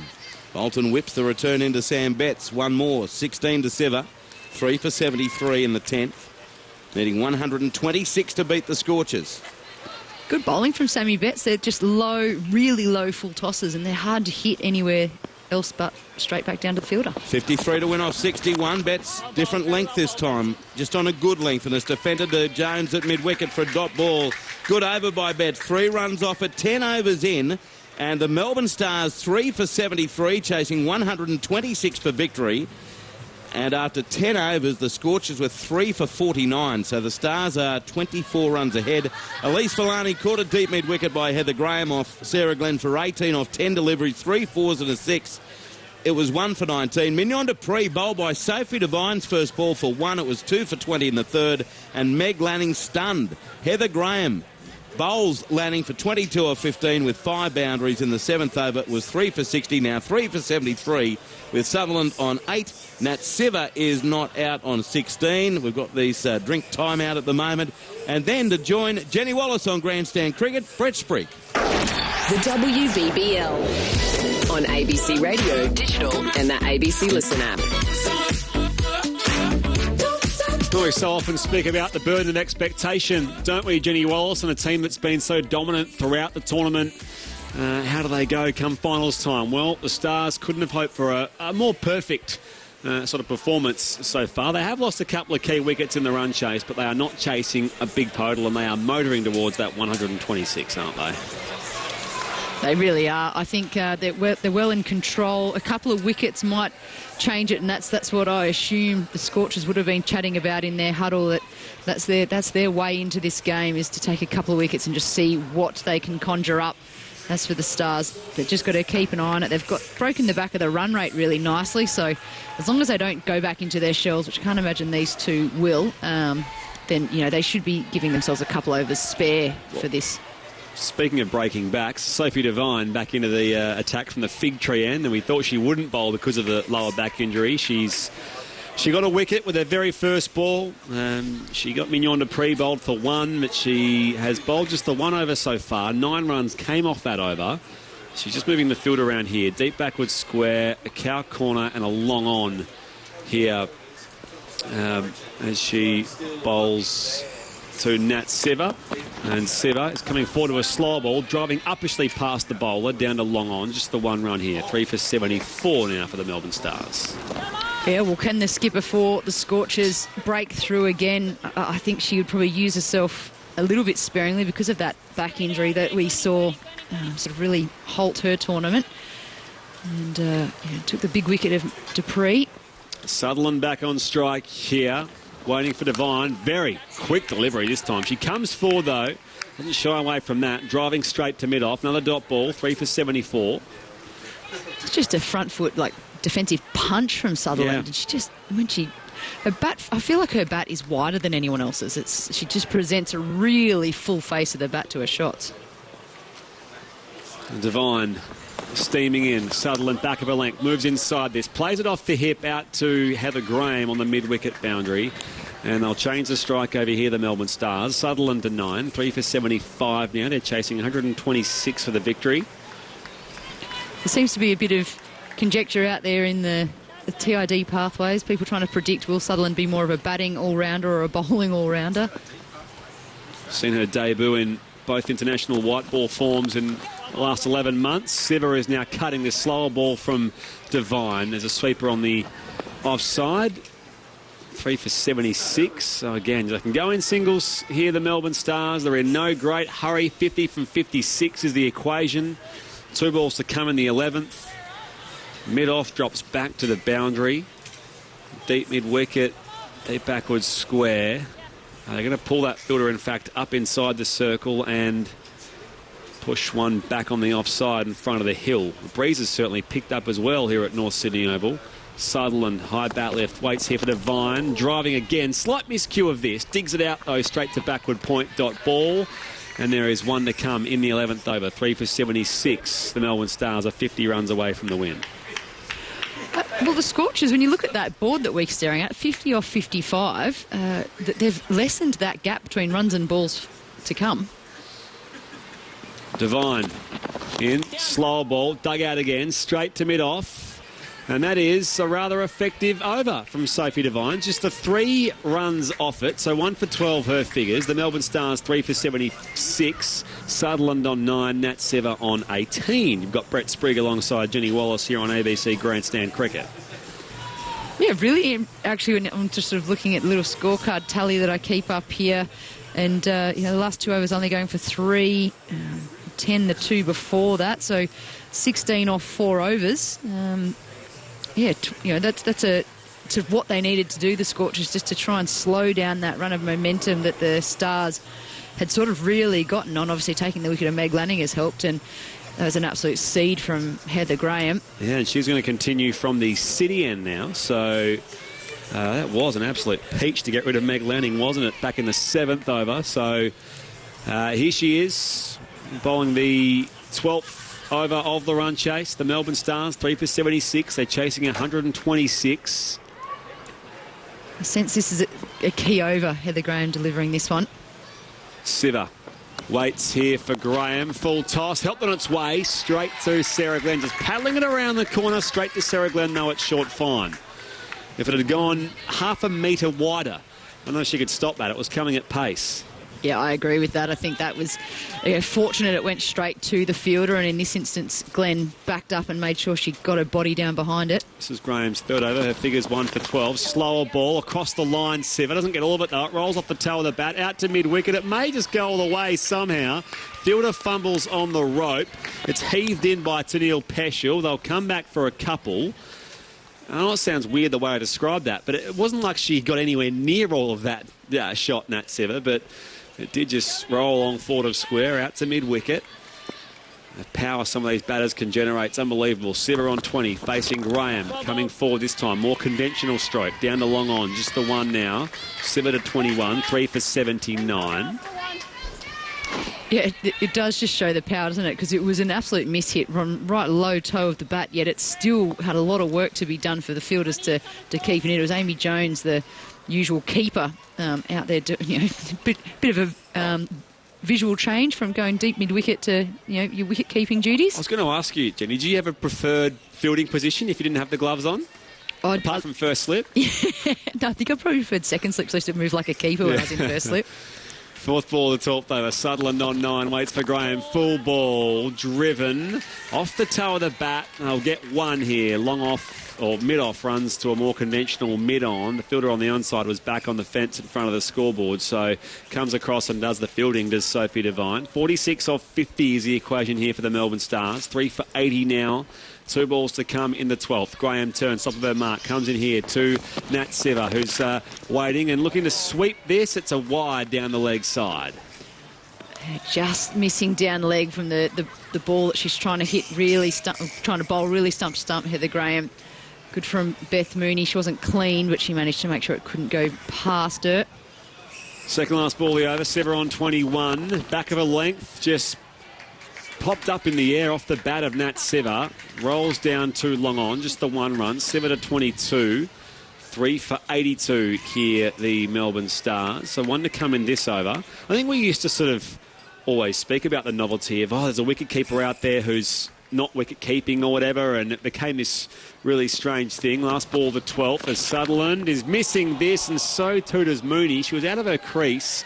She played all around that, and it bobbles up out of the gloves of Beth Mooney, and it will be a dot ball after all that. 3 for 82, and we've had now 13 overs complete here in the run chase. Or in fact, it may even be 12. But we talk about, I guess, the way that this sort of format is as well. You've got the best players from all around the world. It stands to reason. You're going to have multiple wicket-keepers in the one team. Beth Mooney's not the wicket-keeper in the Australian team, for example. We have Matthew Wade, of course, who's fought his way back into the Australian men's team as a batter.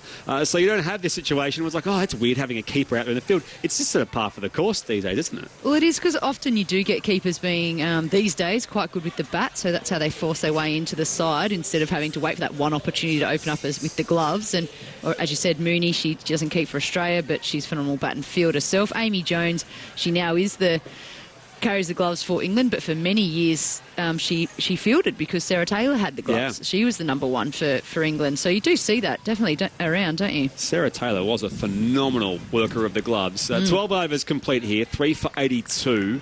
And it's going to be Nat Siva. Speaking of elite English players, facing Tennille Peschel from that fig tree end. Equation 44 off 48. Here as Peschel powers in, back of a length. Again, it's just drifting down the leg side, and she's turning this behind square for 4. Again, just using the pace of the ball to find another boundary behind square here, Nat Seva. She's 26 and the Stars are 3 for 86.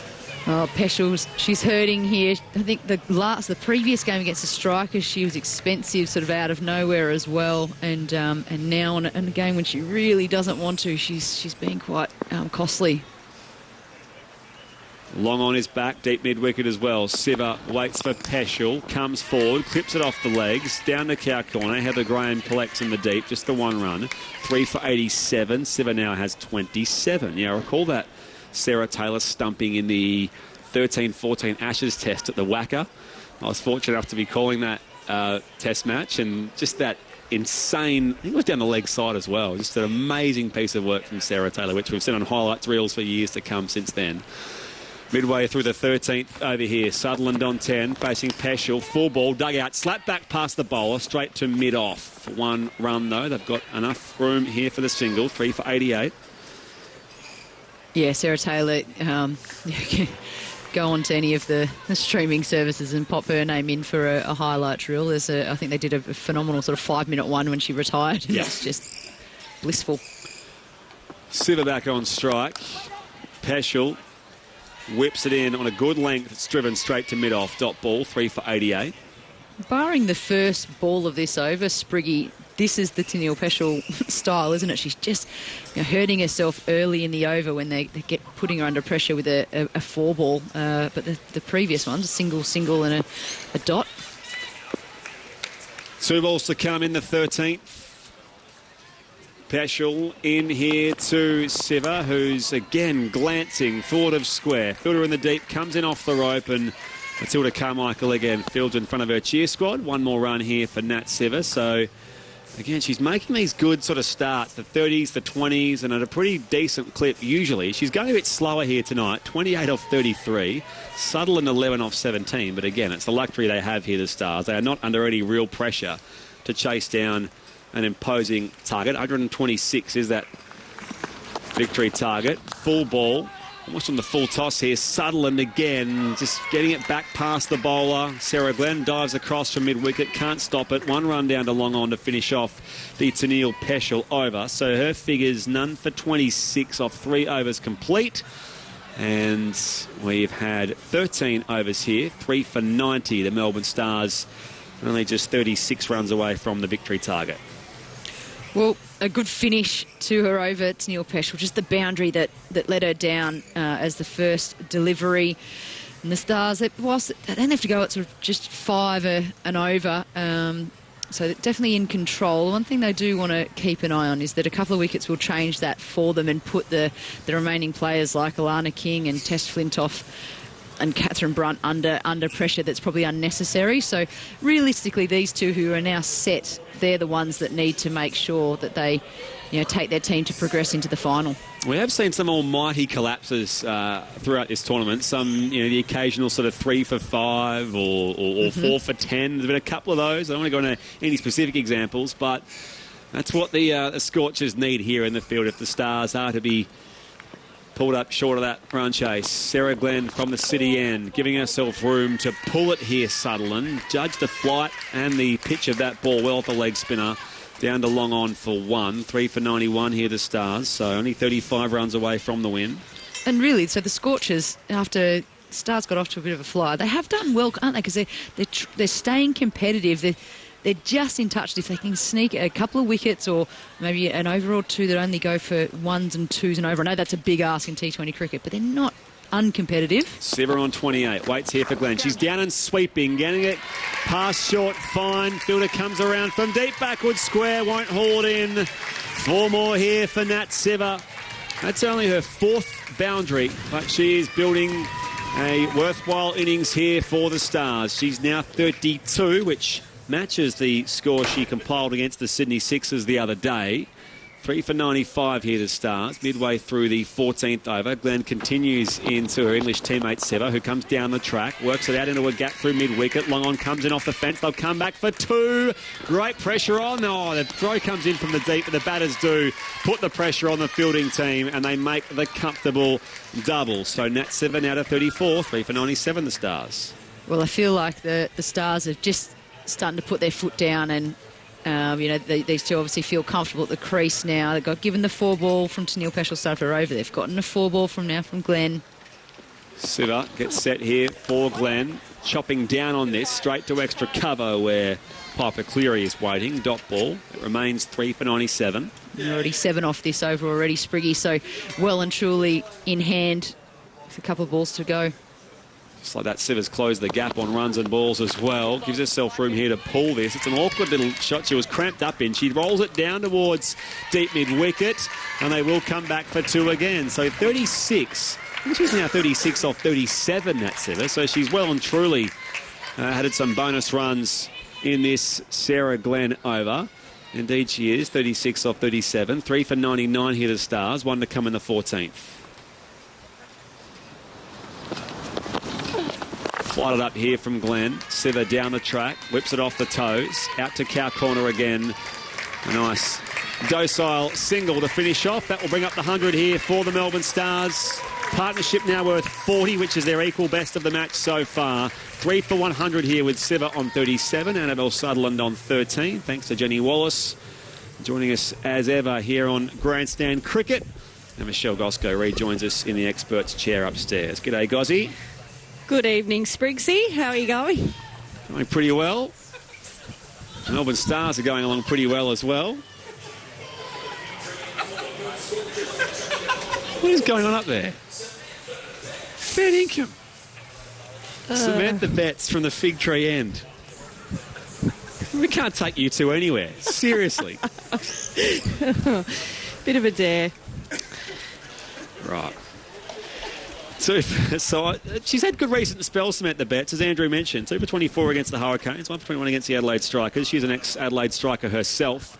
15th over of the run chase. The Stars are 26 runs away from it. Here's Siva facing Betts, driving. Sarah Glenn misfields at mid-wicket. It'll deflect down to Nicole Bolton out long on. 3 for 101. It's because I mentioned to you that I keep my greetings generic on air. Is that right? I often say g'day or hello. And you throw me a good evening. It is the evening in every part of Australia anyway, for that matter. Is that what you were doing? No. Well, it was maybe the Spriggsy sort of. Oh, I don't really. I tune out to that. Second ball, the 15th. Betts playing and missing is Sutherland. Looking to play an expansive drive. Beat the outside edge on that occasion, did Samantha Betts. So she's bowled good economy so far. None for 7 off 2.2 overs. Yeah, I'm not fussed, Spriggy or Spriggsy or Brett, if I'm in trouble. That's not what I heard. No, it's a myth. Fair dinkum. Sutherland on 13. Here's Betts. Slower ball. She does go the expansive drive through the air, all the way into the fig tree, just about. All the way for 6. Tremendous straight drive from Annabelle Sutherland, all the way for a maximum. She's 19. The Stars are 3 for 107. 3 balls to come in the 15th. What a shot that was. Just straight through the line of the ball and just went aerial. Really good positioning and just extended her hands through that ball, and all Betts could do was turn around and watch it hit the tree. So what a big blow that is there. They're going to have to sanitise the ball as per the protocol we have during this tournament, as it's come in from the crowd or just sort of to the right of the sight screen. That was just beautiful to watch from Annabelle Sutherland. Yeah, very, very good shot. Her timing, when she's on, is absolutely delightful to watch. Mid-off drops back to long off. I'm not sure that's much good to you. If she does the same shot again, it goes sailing straight over her head. Long on, long off, both back, deep mid-wicket as well. Sutherland, she clips this off the legs. Oh. Beautifully timed. Right in line with the square leg umpire, all the way for 4. There are no fielders out there. They can just watch it roll out towards the rope. And Annabelle Sutherland has now ticked this partnership past 50. It's now worth 51, the Sutherland and Siva partnership. Sutherland now has 23. Again, they'll push the fielder out there a ball too late. Yep. Just chasing the game now. Second last ball, the 15th. Here is Betts. Another slower ball. Club back past the bowler. Wide of long off. Perhaps she comes around and chops it off in front of the bob stand.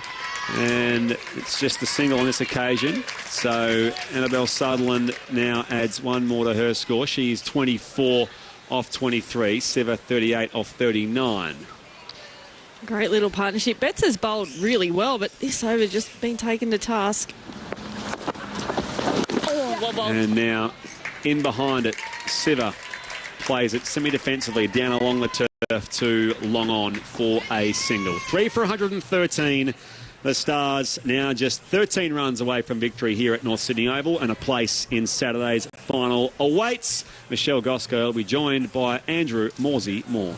The WBBL. Hi, I'm Rachel Haynes. I'm Elisa Healy. I'm Nick Carey. On the stance, big shout. The leg before, and she's given. Down the pitch, gets a full toss and hits it for 4. On ABC Radio, digital and the ABC Listen app. Well, Spriggsy, you haven't left me much work to do. 13 to win from 30 deliveries, 39 to Siva. Sutherland is 24 and the Melbourne Stars. Whatever tension there was left in this game has been exacerbated with 23 off the last 2 overs. Heather Graham bowls to Siva. Full toss, whacked away through square leg for another 4. A knee-high full toss at very medium pace. Easy boundary for Siva. 3 for 117 as Michelle Gosco, the Stars, draw ever closer to a place in Saturday night's final. Yeah, and it does look like a bit of a training run, doesn't it? A centre wicket practice going on for the Stars. They've been so off the Scorchers, haven't they? Yep. Fielding has been really ordinary. Here's a flick by Siva down towards fine leg. Chase for deep backward square. There's a good save in the outfield. And Sarah Glenn picks it up. They get 2 more runs, however. 3 for 119, chasing 126. And Siva 45 off 42. Does it end this over? 7 to win. Well, it may. And I still don't know why Nicole Bolton has not bowled in this match. Weird. Very strange. A lot of strange things from the Scorchers tonight. Here's Graham, bowls to Siva, and she's defending down to mid-wicket. There's no run as it's picked up by Betts. Score remains 3 for 119. And the Stars were just on from that first over, weren't they, in the field? They've been outstanding. Yep. And I know they lost those 2 early wickets. They were 2 for 20, but that was in the 3rd over. They were batting with a lot of intent. Graham bowls to Siva. She drives this very powerfully down the ground. She'll only get a run to Bolton in front of the scoreboard. In fact, more in front of the sight screen. She picks it up. 3 for 119. Becomes 3 for 120. And Siva moves to 46. 6 runs to win. Andrew, you've watched a lot of cricket as well. Nat Siva, she's just...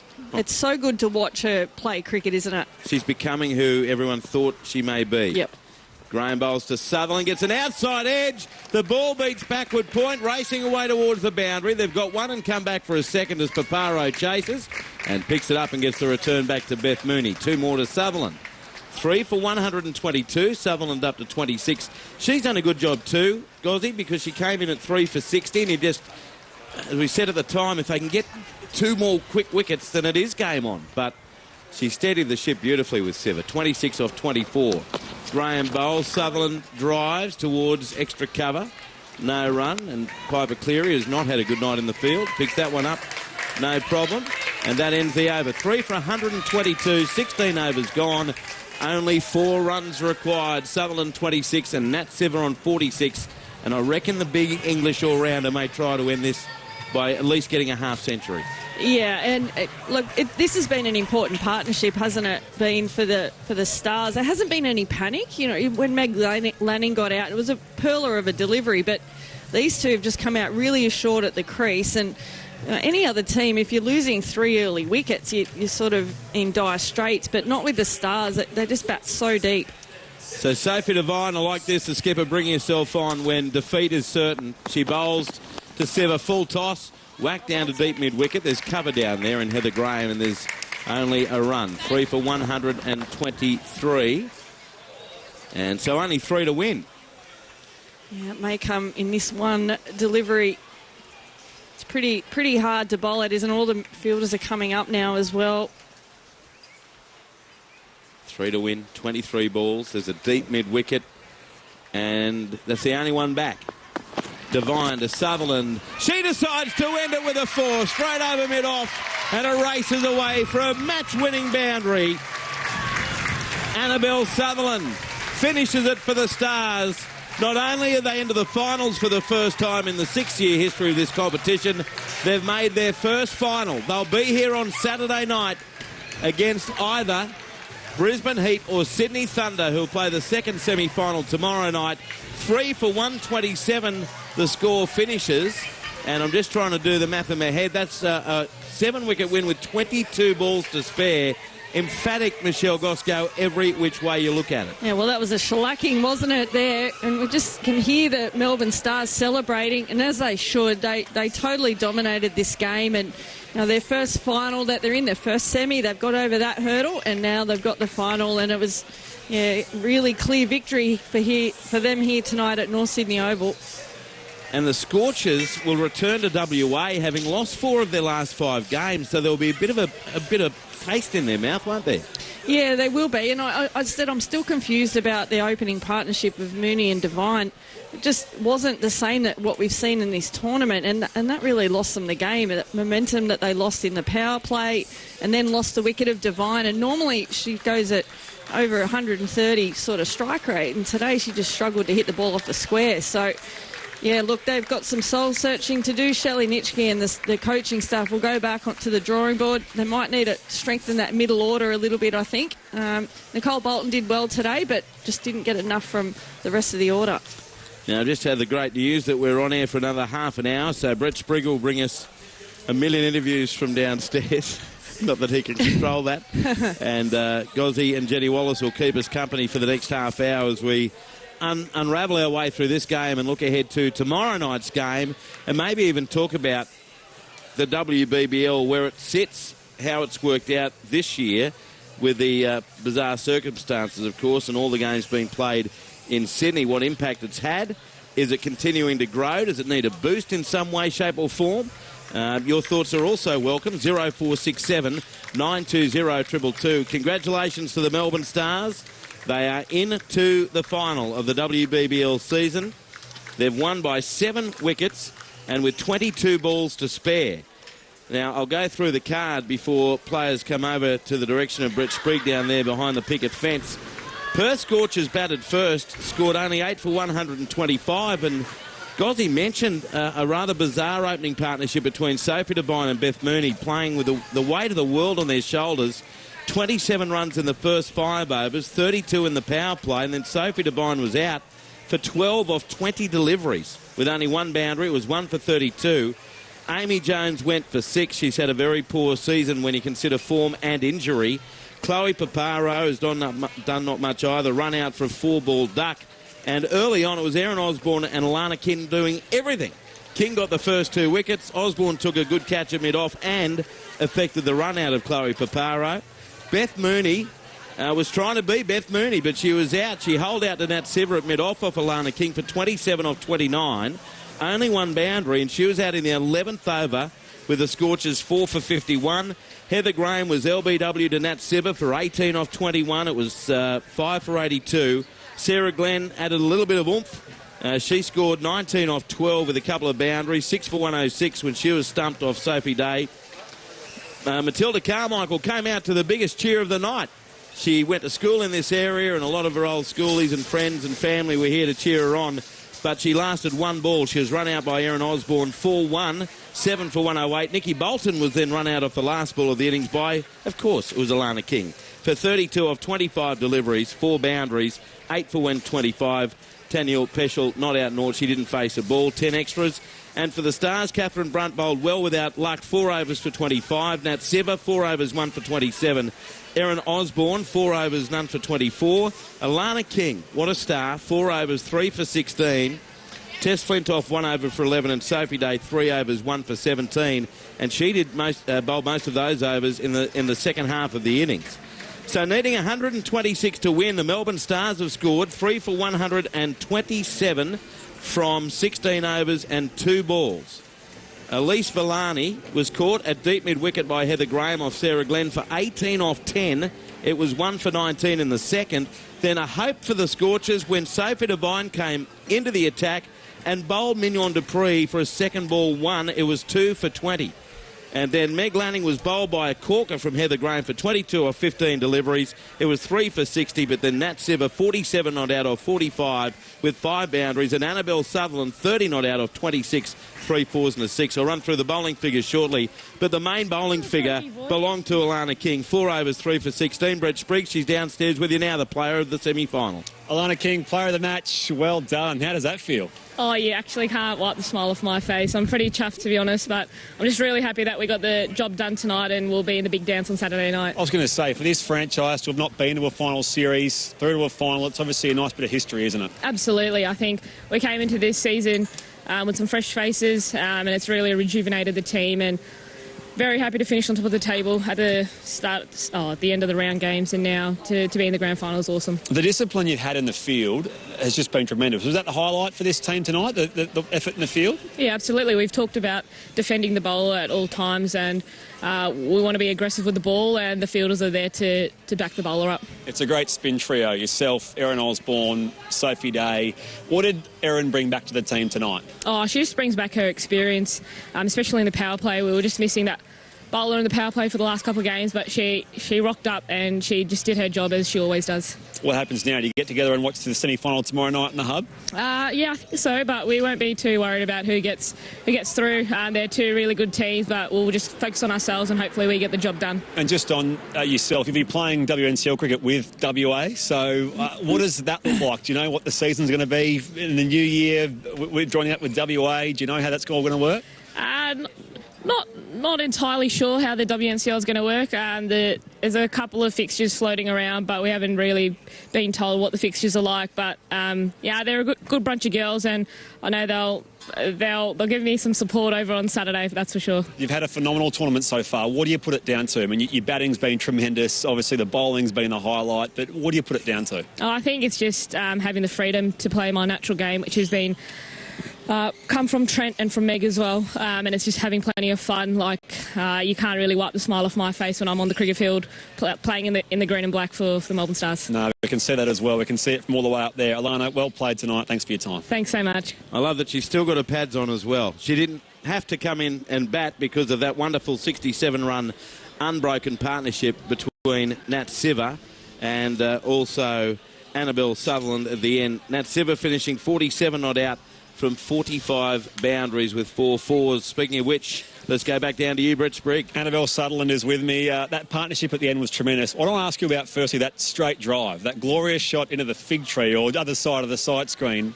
What was going through your mind?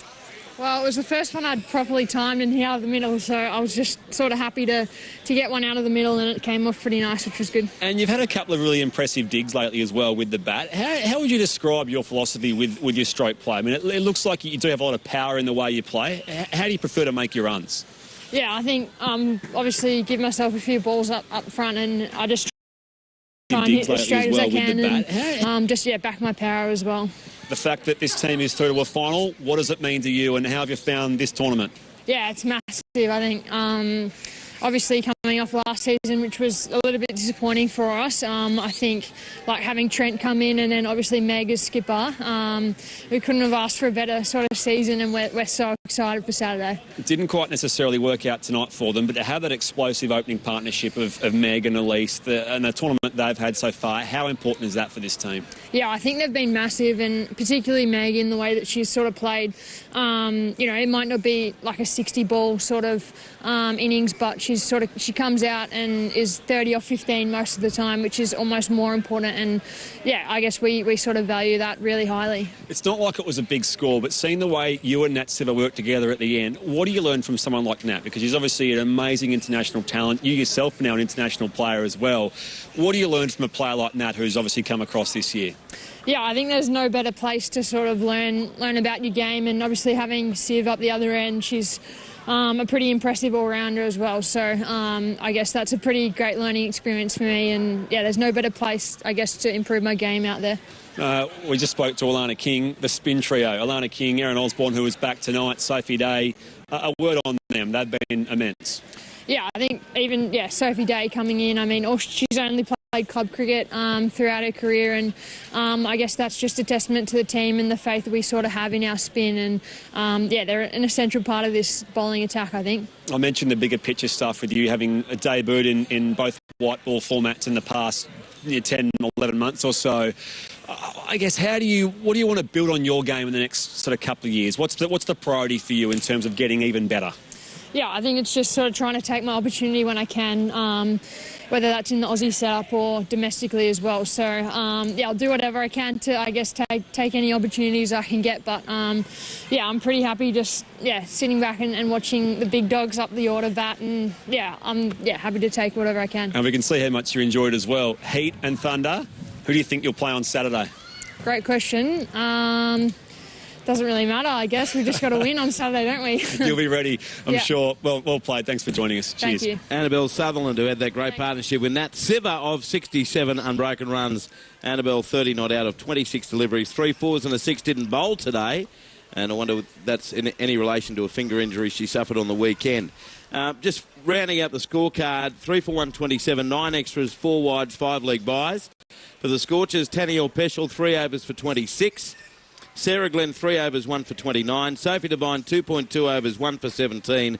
Piper Cleary, 1 over for 4. Heather Graham, 4 overs, 1 for 27.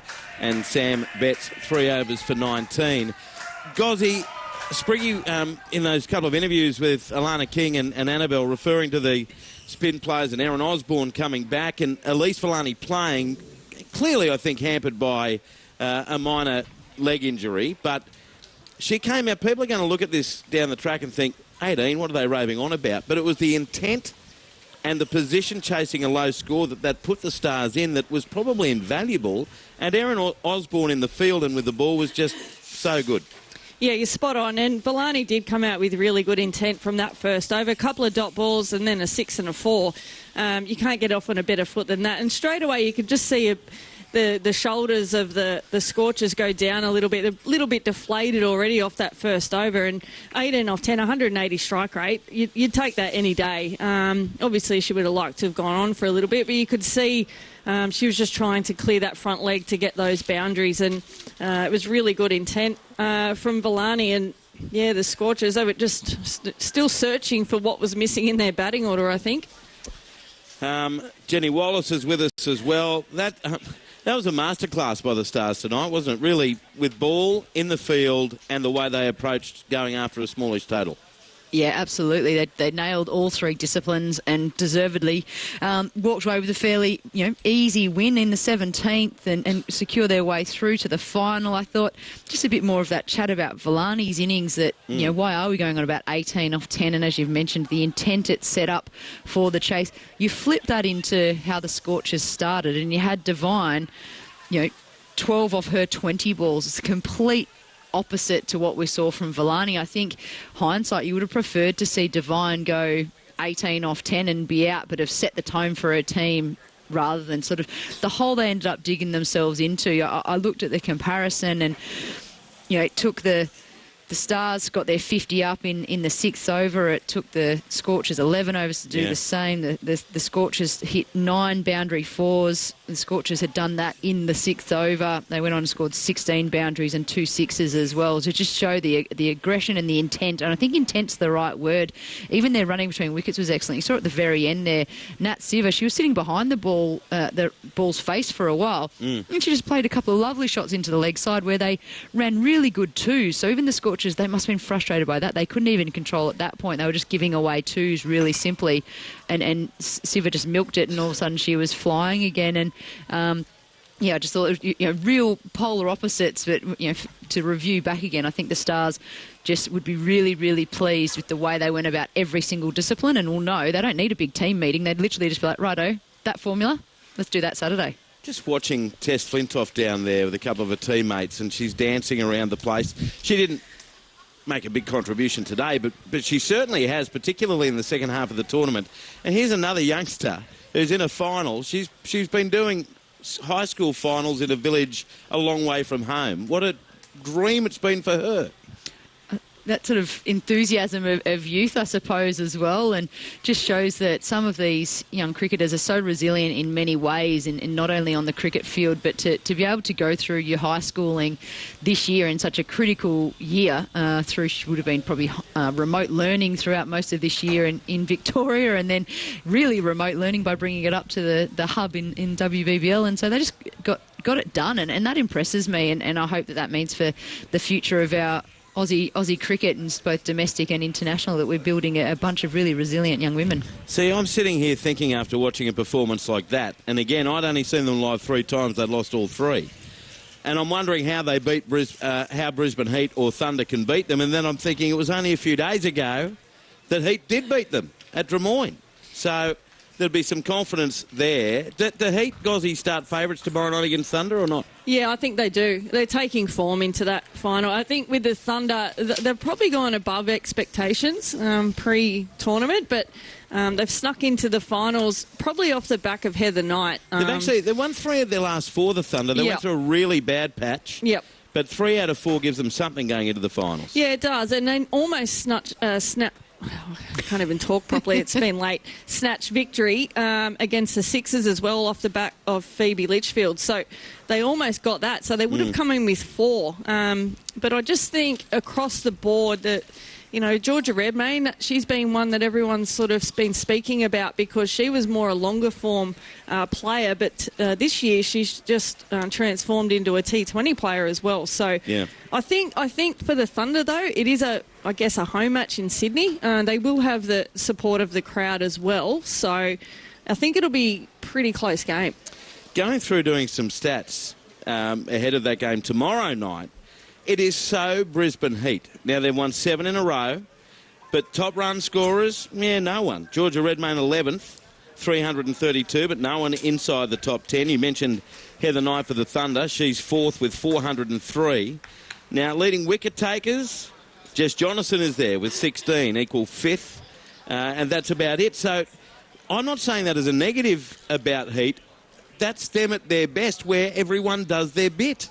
Yeah, you're spot on. Everyone has contributed. So you have a look even the game tonight. The 1st and 3rd run scorers were from the Scorchers, and they failed. So it is a team effort, and I like what the Brisbane Heat bring. Everyone contributes. Everyone puts little bits in. Even Laura Cummins didn't get a stack of runs this year, has made the team of the tournament because she's made an impact every time she's gone out to play. She got a Player of the Match award for facing 5 deliveries. Correct. And rightly so. When she won that game for Heat, that was against the Stars, wasn't it? Yeah, it was, and just changing the game. And you can do that in 1 over, or 5 balls even, mind you. So remarkable that she can do that. And look, if she gets going tomorrow night, we're in for a real treat. Laura Cummins brings into the semi-final a strike rate in this tournament of 202.89. That's not bad going at all. Your text messages are welcome, 0467 920 222. Michelle Gosco and Jenny Wallace in the box above us here in the tower at North Sydney Oval. I'm Andrew Moore. We've got Brett Sprigg standing by downstairs. Maybe a bat flies past. Is there any hope of anything else there, Spriggy? You just hoping to have Sophie Devine speak to us shortly. She's just doing a press conference in the room behind you. So we'll hopefully have a chat to the Perth captain very shortly. All right, we've got another 13 or 14 minutes to look forward to that. On the SMS, the WBBL competition is far better to watch than the BBL, which takes far too long to play. BBL never finish a game before 10 p.m. That's an offering from Wayne Emil-Dura. Thank you, Wayne. Mark from Sydney says, I think the women's BBL competition is far better structured and successful than the men's, especially considering the unrealistic expectations of success in stretching out the men's season and their unnecessary rule changes. What do you think? What about you, Wal? I think it's a really interesting one where the women's Big Bash is at the moment really garnered around being, this is obviously shorter than usual in being done in 30 days, but it's always been the 14 games, so you play each other twice in the round games, which is what the men have recently gone to and copied. But the women, it's always scheduled with, the odd play Saturday, Sunday or play Friday, Saturday, so that a couple of games happen really quickly for each team. So it's always shorter than the men. The men seem to travel, constantly. There's bigger gaps between games. I actually think they should embrace switching that around. They've got large enough squads to change that up. I think Spriggy might have Soph Devine, actually. Nicely done, Jenny Wallace. Yes, Sophie Devine joins us. Soph, hard luck tonight. Where did it go wrong for your team? If I'm honest, we probably didn't score enough runs with the bat. And then with the ball, we had to take wickets early, and, we did take a couple, but we probably let them off the hook a little bit. They're a quality lineup, and they got away from us. Didn't expect to see you bowling. Would you have come on and bowled if you had more of a score on the board, or was it a bit of a desperate sign, I suppose, given the injury? Yeah, I was always planning to bowl today. I think, though, when we probably needed to break wickets, we needed to throw everything at them and mix things up a little bit. So, I think it was nice to return with the ball, but unfortunately couldn't get the win. How do you reflect on the tournament overall? Yeah, it's a tough one. Obviously, after tonight, pretty disappointed with how we finished up, but I'm hugely proud of the girls. I thought they've played some fantastic cricket throughout the season. I thought Tennille Peschel, for me, has been a real standout, and obviously being selected in the team of the tournaments is great credit to her and the work she's done, and we'll take a lot of positives out of it, and I think that's what you need to do. We'll be disappointed tonight, and we'll reflect and we'll stick together, and then we'll move forward to next year. And how did you personally find the experience of leading a new team? Yeah, it was good. I think it certainly helped. I'd been around the WA girls a little bit in the last year or two, so knew some familiar faces which helped, but I think there's certainly a lot of growth for me there in terms of learning how to play with new players. Obviously, me and Beth as well, combining there, not just, I guess, with the bat, but with her leadership too. I think she's been fantastic. It seemed to click for you guys towards the end, didn't it, that opening partnership? Yeah, it did. It was really nice. I think it was probably spoken about quite a bit by people outside of the group, so it was nice for us to get in the rhythm of things, and it is. It's really easy to play alongside Beth. I think she's got such great control of her game that makes it easy to play down the other end. The Wbbl experience, hopefully next year there's none of that, but how did you find that experience? Difference, probably the best way to put it. Look, I think full credit has to go to the Wbbl Cricket Australia for able to put that together. I've got no idea logistically how they managed to do it, but full credit that we got a full season in. As you say, fingers crossed it's not this way next year, but look, if it means we can play cricket, then we'll do it. And what's next? Some of these girls will go back to WA. What's the next plan for yourself? Yeah, look, originally it was to try to get back to New Zealand as well. There's obviously a bit of a rush to get back to New Zealand with the sort of voucher quarantine system, so I've actually missed out. So I'm actually staying in Australia a little bit longer than expected, but that's all right. It gives me a chance to, I guess, unwind a little bit. But we'll be getting back to New Zealand and playing some domestic cricket back there. I think in WA is probably as hard as getting to New Zealand at the moment anyway. But anyway, okay, unfortunately it's not going to be your team, but Stars, Thunder, Heat, who do you think takes it out? Oh, look, I think the Stars are going to be pretty hard to beat. I think they've just got quality line-up throughout with bat and ball. I do think, though, the Thunder, if Heather Knight can get going against her in some of the form that she's shown earlier in the competition, I think they could be a real threat. Sophie, well played across the whole tournament. Appreciate you sticking back and having a chat to us on Grandstand. Cheers. Awesome. Thanks, guys. Sophie Devine, well done, Sophie. And Gozzy, it's a fickle game sport, isn't it? Any sport. I mean, you think she has been so good again all season long. 448 runs at 56, a century, 350s, a strike rate of over 130. She started to bowl much better before she was injured in that game against Sydney Thunder, where she'd bowled 3 overs, 2 for 12. Things were starting to look up. She gets the player of the tournament for the second straight year, and here she is after such a disappointing team performance in the semi-final. Yeah, she just looked really... And she can't get home. Yeah, exactly. So she's looked really dejected there. And look, she should look back proudly on her performance. It's probably a bit topsy-turvy like 2020, I guess, this year. Didn't start off in the best foot, but found some really good form. And then just tonight, it just wasn't her night. She just... I don't know what happened when she went out there. Like, it's unheard of for her to go, 12 off 20 deliveries. Yeah, just didn't look really clear with a plan, and then Beth Mooney as well. So, yeah, look, I feel really sorry for them. They're a little bit up and down this year, the Scorchers, so reliant on those top two. Yeah, they remind me of the Sydney Sixers in that way, and they've done better than the Sixers. They've made the finals. Sydney Sixers have not, but such a reliance on that Sydney team with Elisa Healy and Elise Perry at the top of the order, and especially with Ash Gardner missing from the last 4 games, there was not much else. And really, Jen, that the Scorchers suffered the same fate. I know you can go down that list and say she can play, she can do this, she's done that, but none of them did it during this season.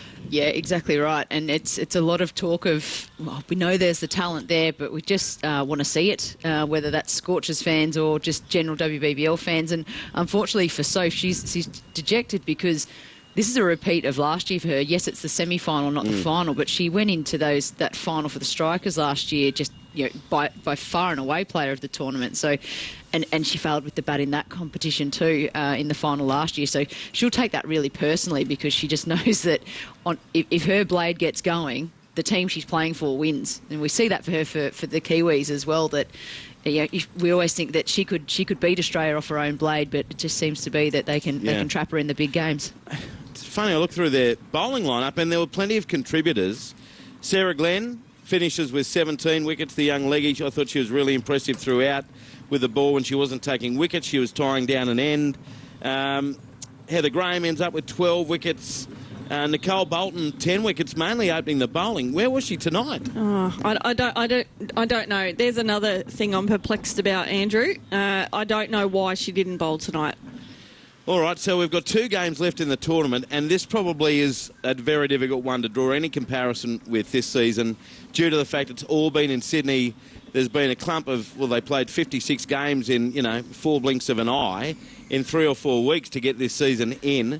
So they've done, as Sophie Devine said, they've done a great job in getting this in. So it's hard to draw a line because you're not going to get crowds often to watch out-of-state teams. Hurstville Oval and Drummoyne crowds weren't allowed in anyway. So I'm not sure how you judge how this competition's gone compared to previous. The TV ratings I saw the other day, okay, certainly not mind-staggeringly good. Where do you think we're at in terms of this competition and growth? Are we in the right direction? Have we middled off? Has it gone down? What are both of your opinions on that based on the now 57 games we've seen? Yeah, I think we're at a turning point, really, where the key decision across international cricket now needs to find the WBBL its own window. Because if it doesn't have its window and we continue to have potentially a clash with the women's IPL that gets played or with, say, New Zealand's crickets, domestic, we've got to remember that this year there's been no international crickets at this point in time because of COVID. So next year, if everything's operating normally and the international schedule's back up and running, we might not again have access to some of the players, because that's what I was going to say. That's what sets apart the WBBL from the BBL is we've managed to bring in phenomenal players into our competition, which tops up our domestic competition. So it's become the best competition in the world, and the players want to be here. But if they've got international commitments, we'll start to go backwards, and then we'll start to have to look at funky rule changes and things like that. We're going to look at the state the BBL is in at the moment, where the TV network is saying we don't want to cover it anymore. We've only got 3 minutes left. Gozzy, there's one, how do we attract crowds into games? And again, I'm not looking at this year, but we're seeing such great cricket and great cricketers, and more of these players are becoming known to the wider public. And, we get drawn in because we're coming to games all the time. But the quality is outstanding, and there are some legitimate stars. How do we get more people to come into games? It's a very, very good question. In other states, I've travelled to Queensland, and there's been 5,000 people there on a Saturday afternoon. The problem that we have in Sydney is they're all playing cricket. So all these young girls, young boys that want to come play or watch the cricket, if they're on Saturday afternoon, they're already playing cricket. So we do get them on Sunday, and then you've got the grade cricketers who want to come watch. They're already playing cricket as well. So, and then you can't put it too late. It's a very delicate sort of time. I think Jenny touched on it a little bit. In the first year of the WBBL, they're playing 2 games in a day. That doesn't happen anymore, and that's a positive that we've got in this competition. This is an unusual season, obviously, with everything going ahead, and Cricket Australia and Cricket New South Wales as well need to be thanked, and the ABC and everyone who's broadcasting it. But, my dad said to me today, is the cricket on? I have to go to another station that should be on a main station that's not. So, that's where we fall down a little bit.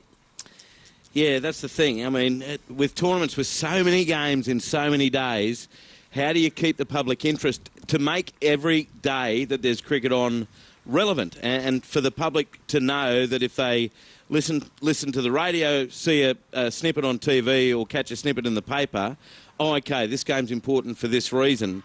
It's very difficult, again, for the year we've had so many games shoved into such a short space of time. One thing we do know is that the Melbourne Stars are into the 2020 final. They've beaten the Perth Scorchers by 7 wickets. The Scorchers 8 for 125. Nikki Bolton top scoring with 32. Alana King player of the match with 3 for 16. The Stars scored 3 for 127, winning with 22 balls to spare. Nat Siver 47 not out off 45. Annabelle Sutherland 30 off 26. And a wicket each to Sarah Glenn, Sophie Devine and Heather Graham. Jenny Wallace, Michelle Gosco, it's been great fun. Been fun watching this dominant Stars performance. We'll see you tomorrow night from 7.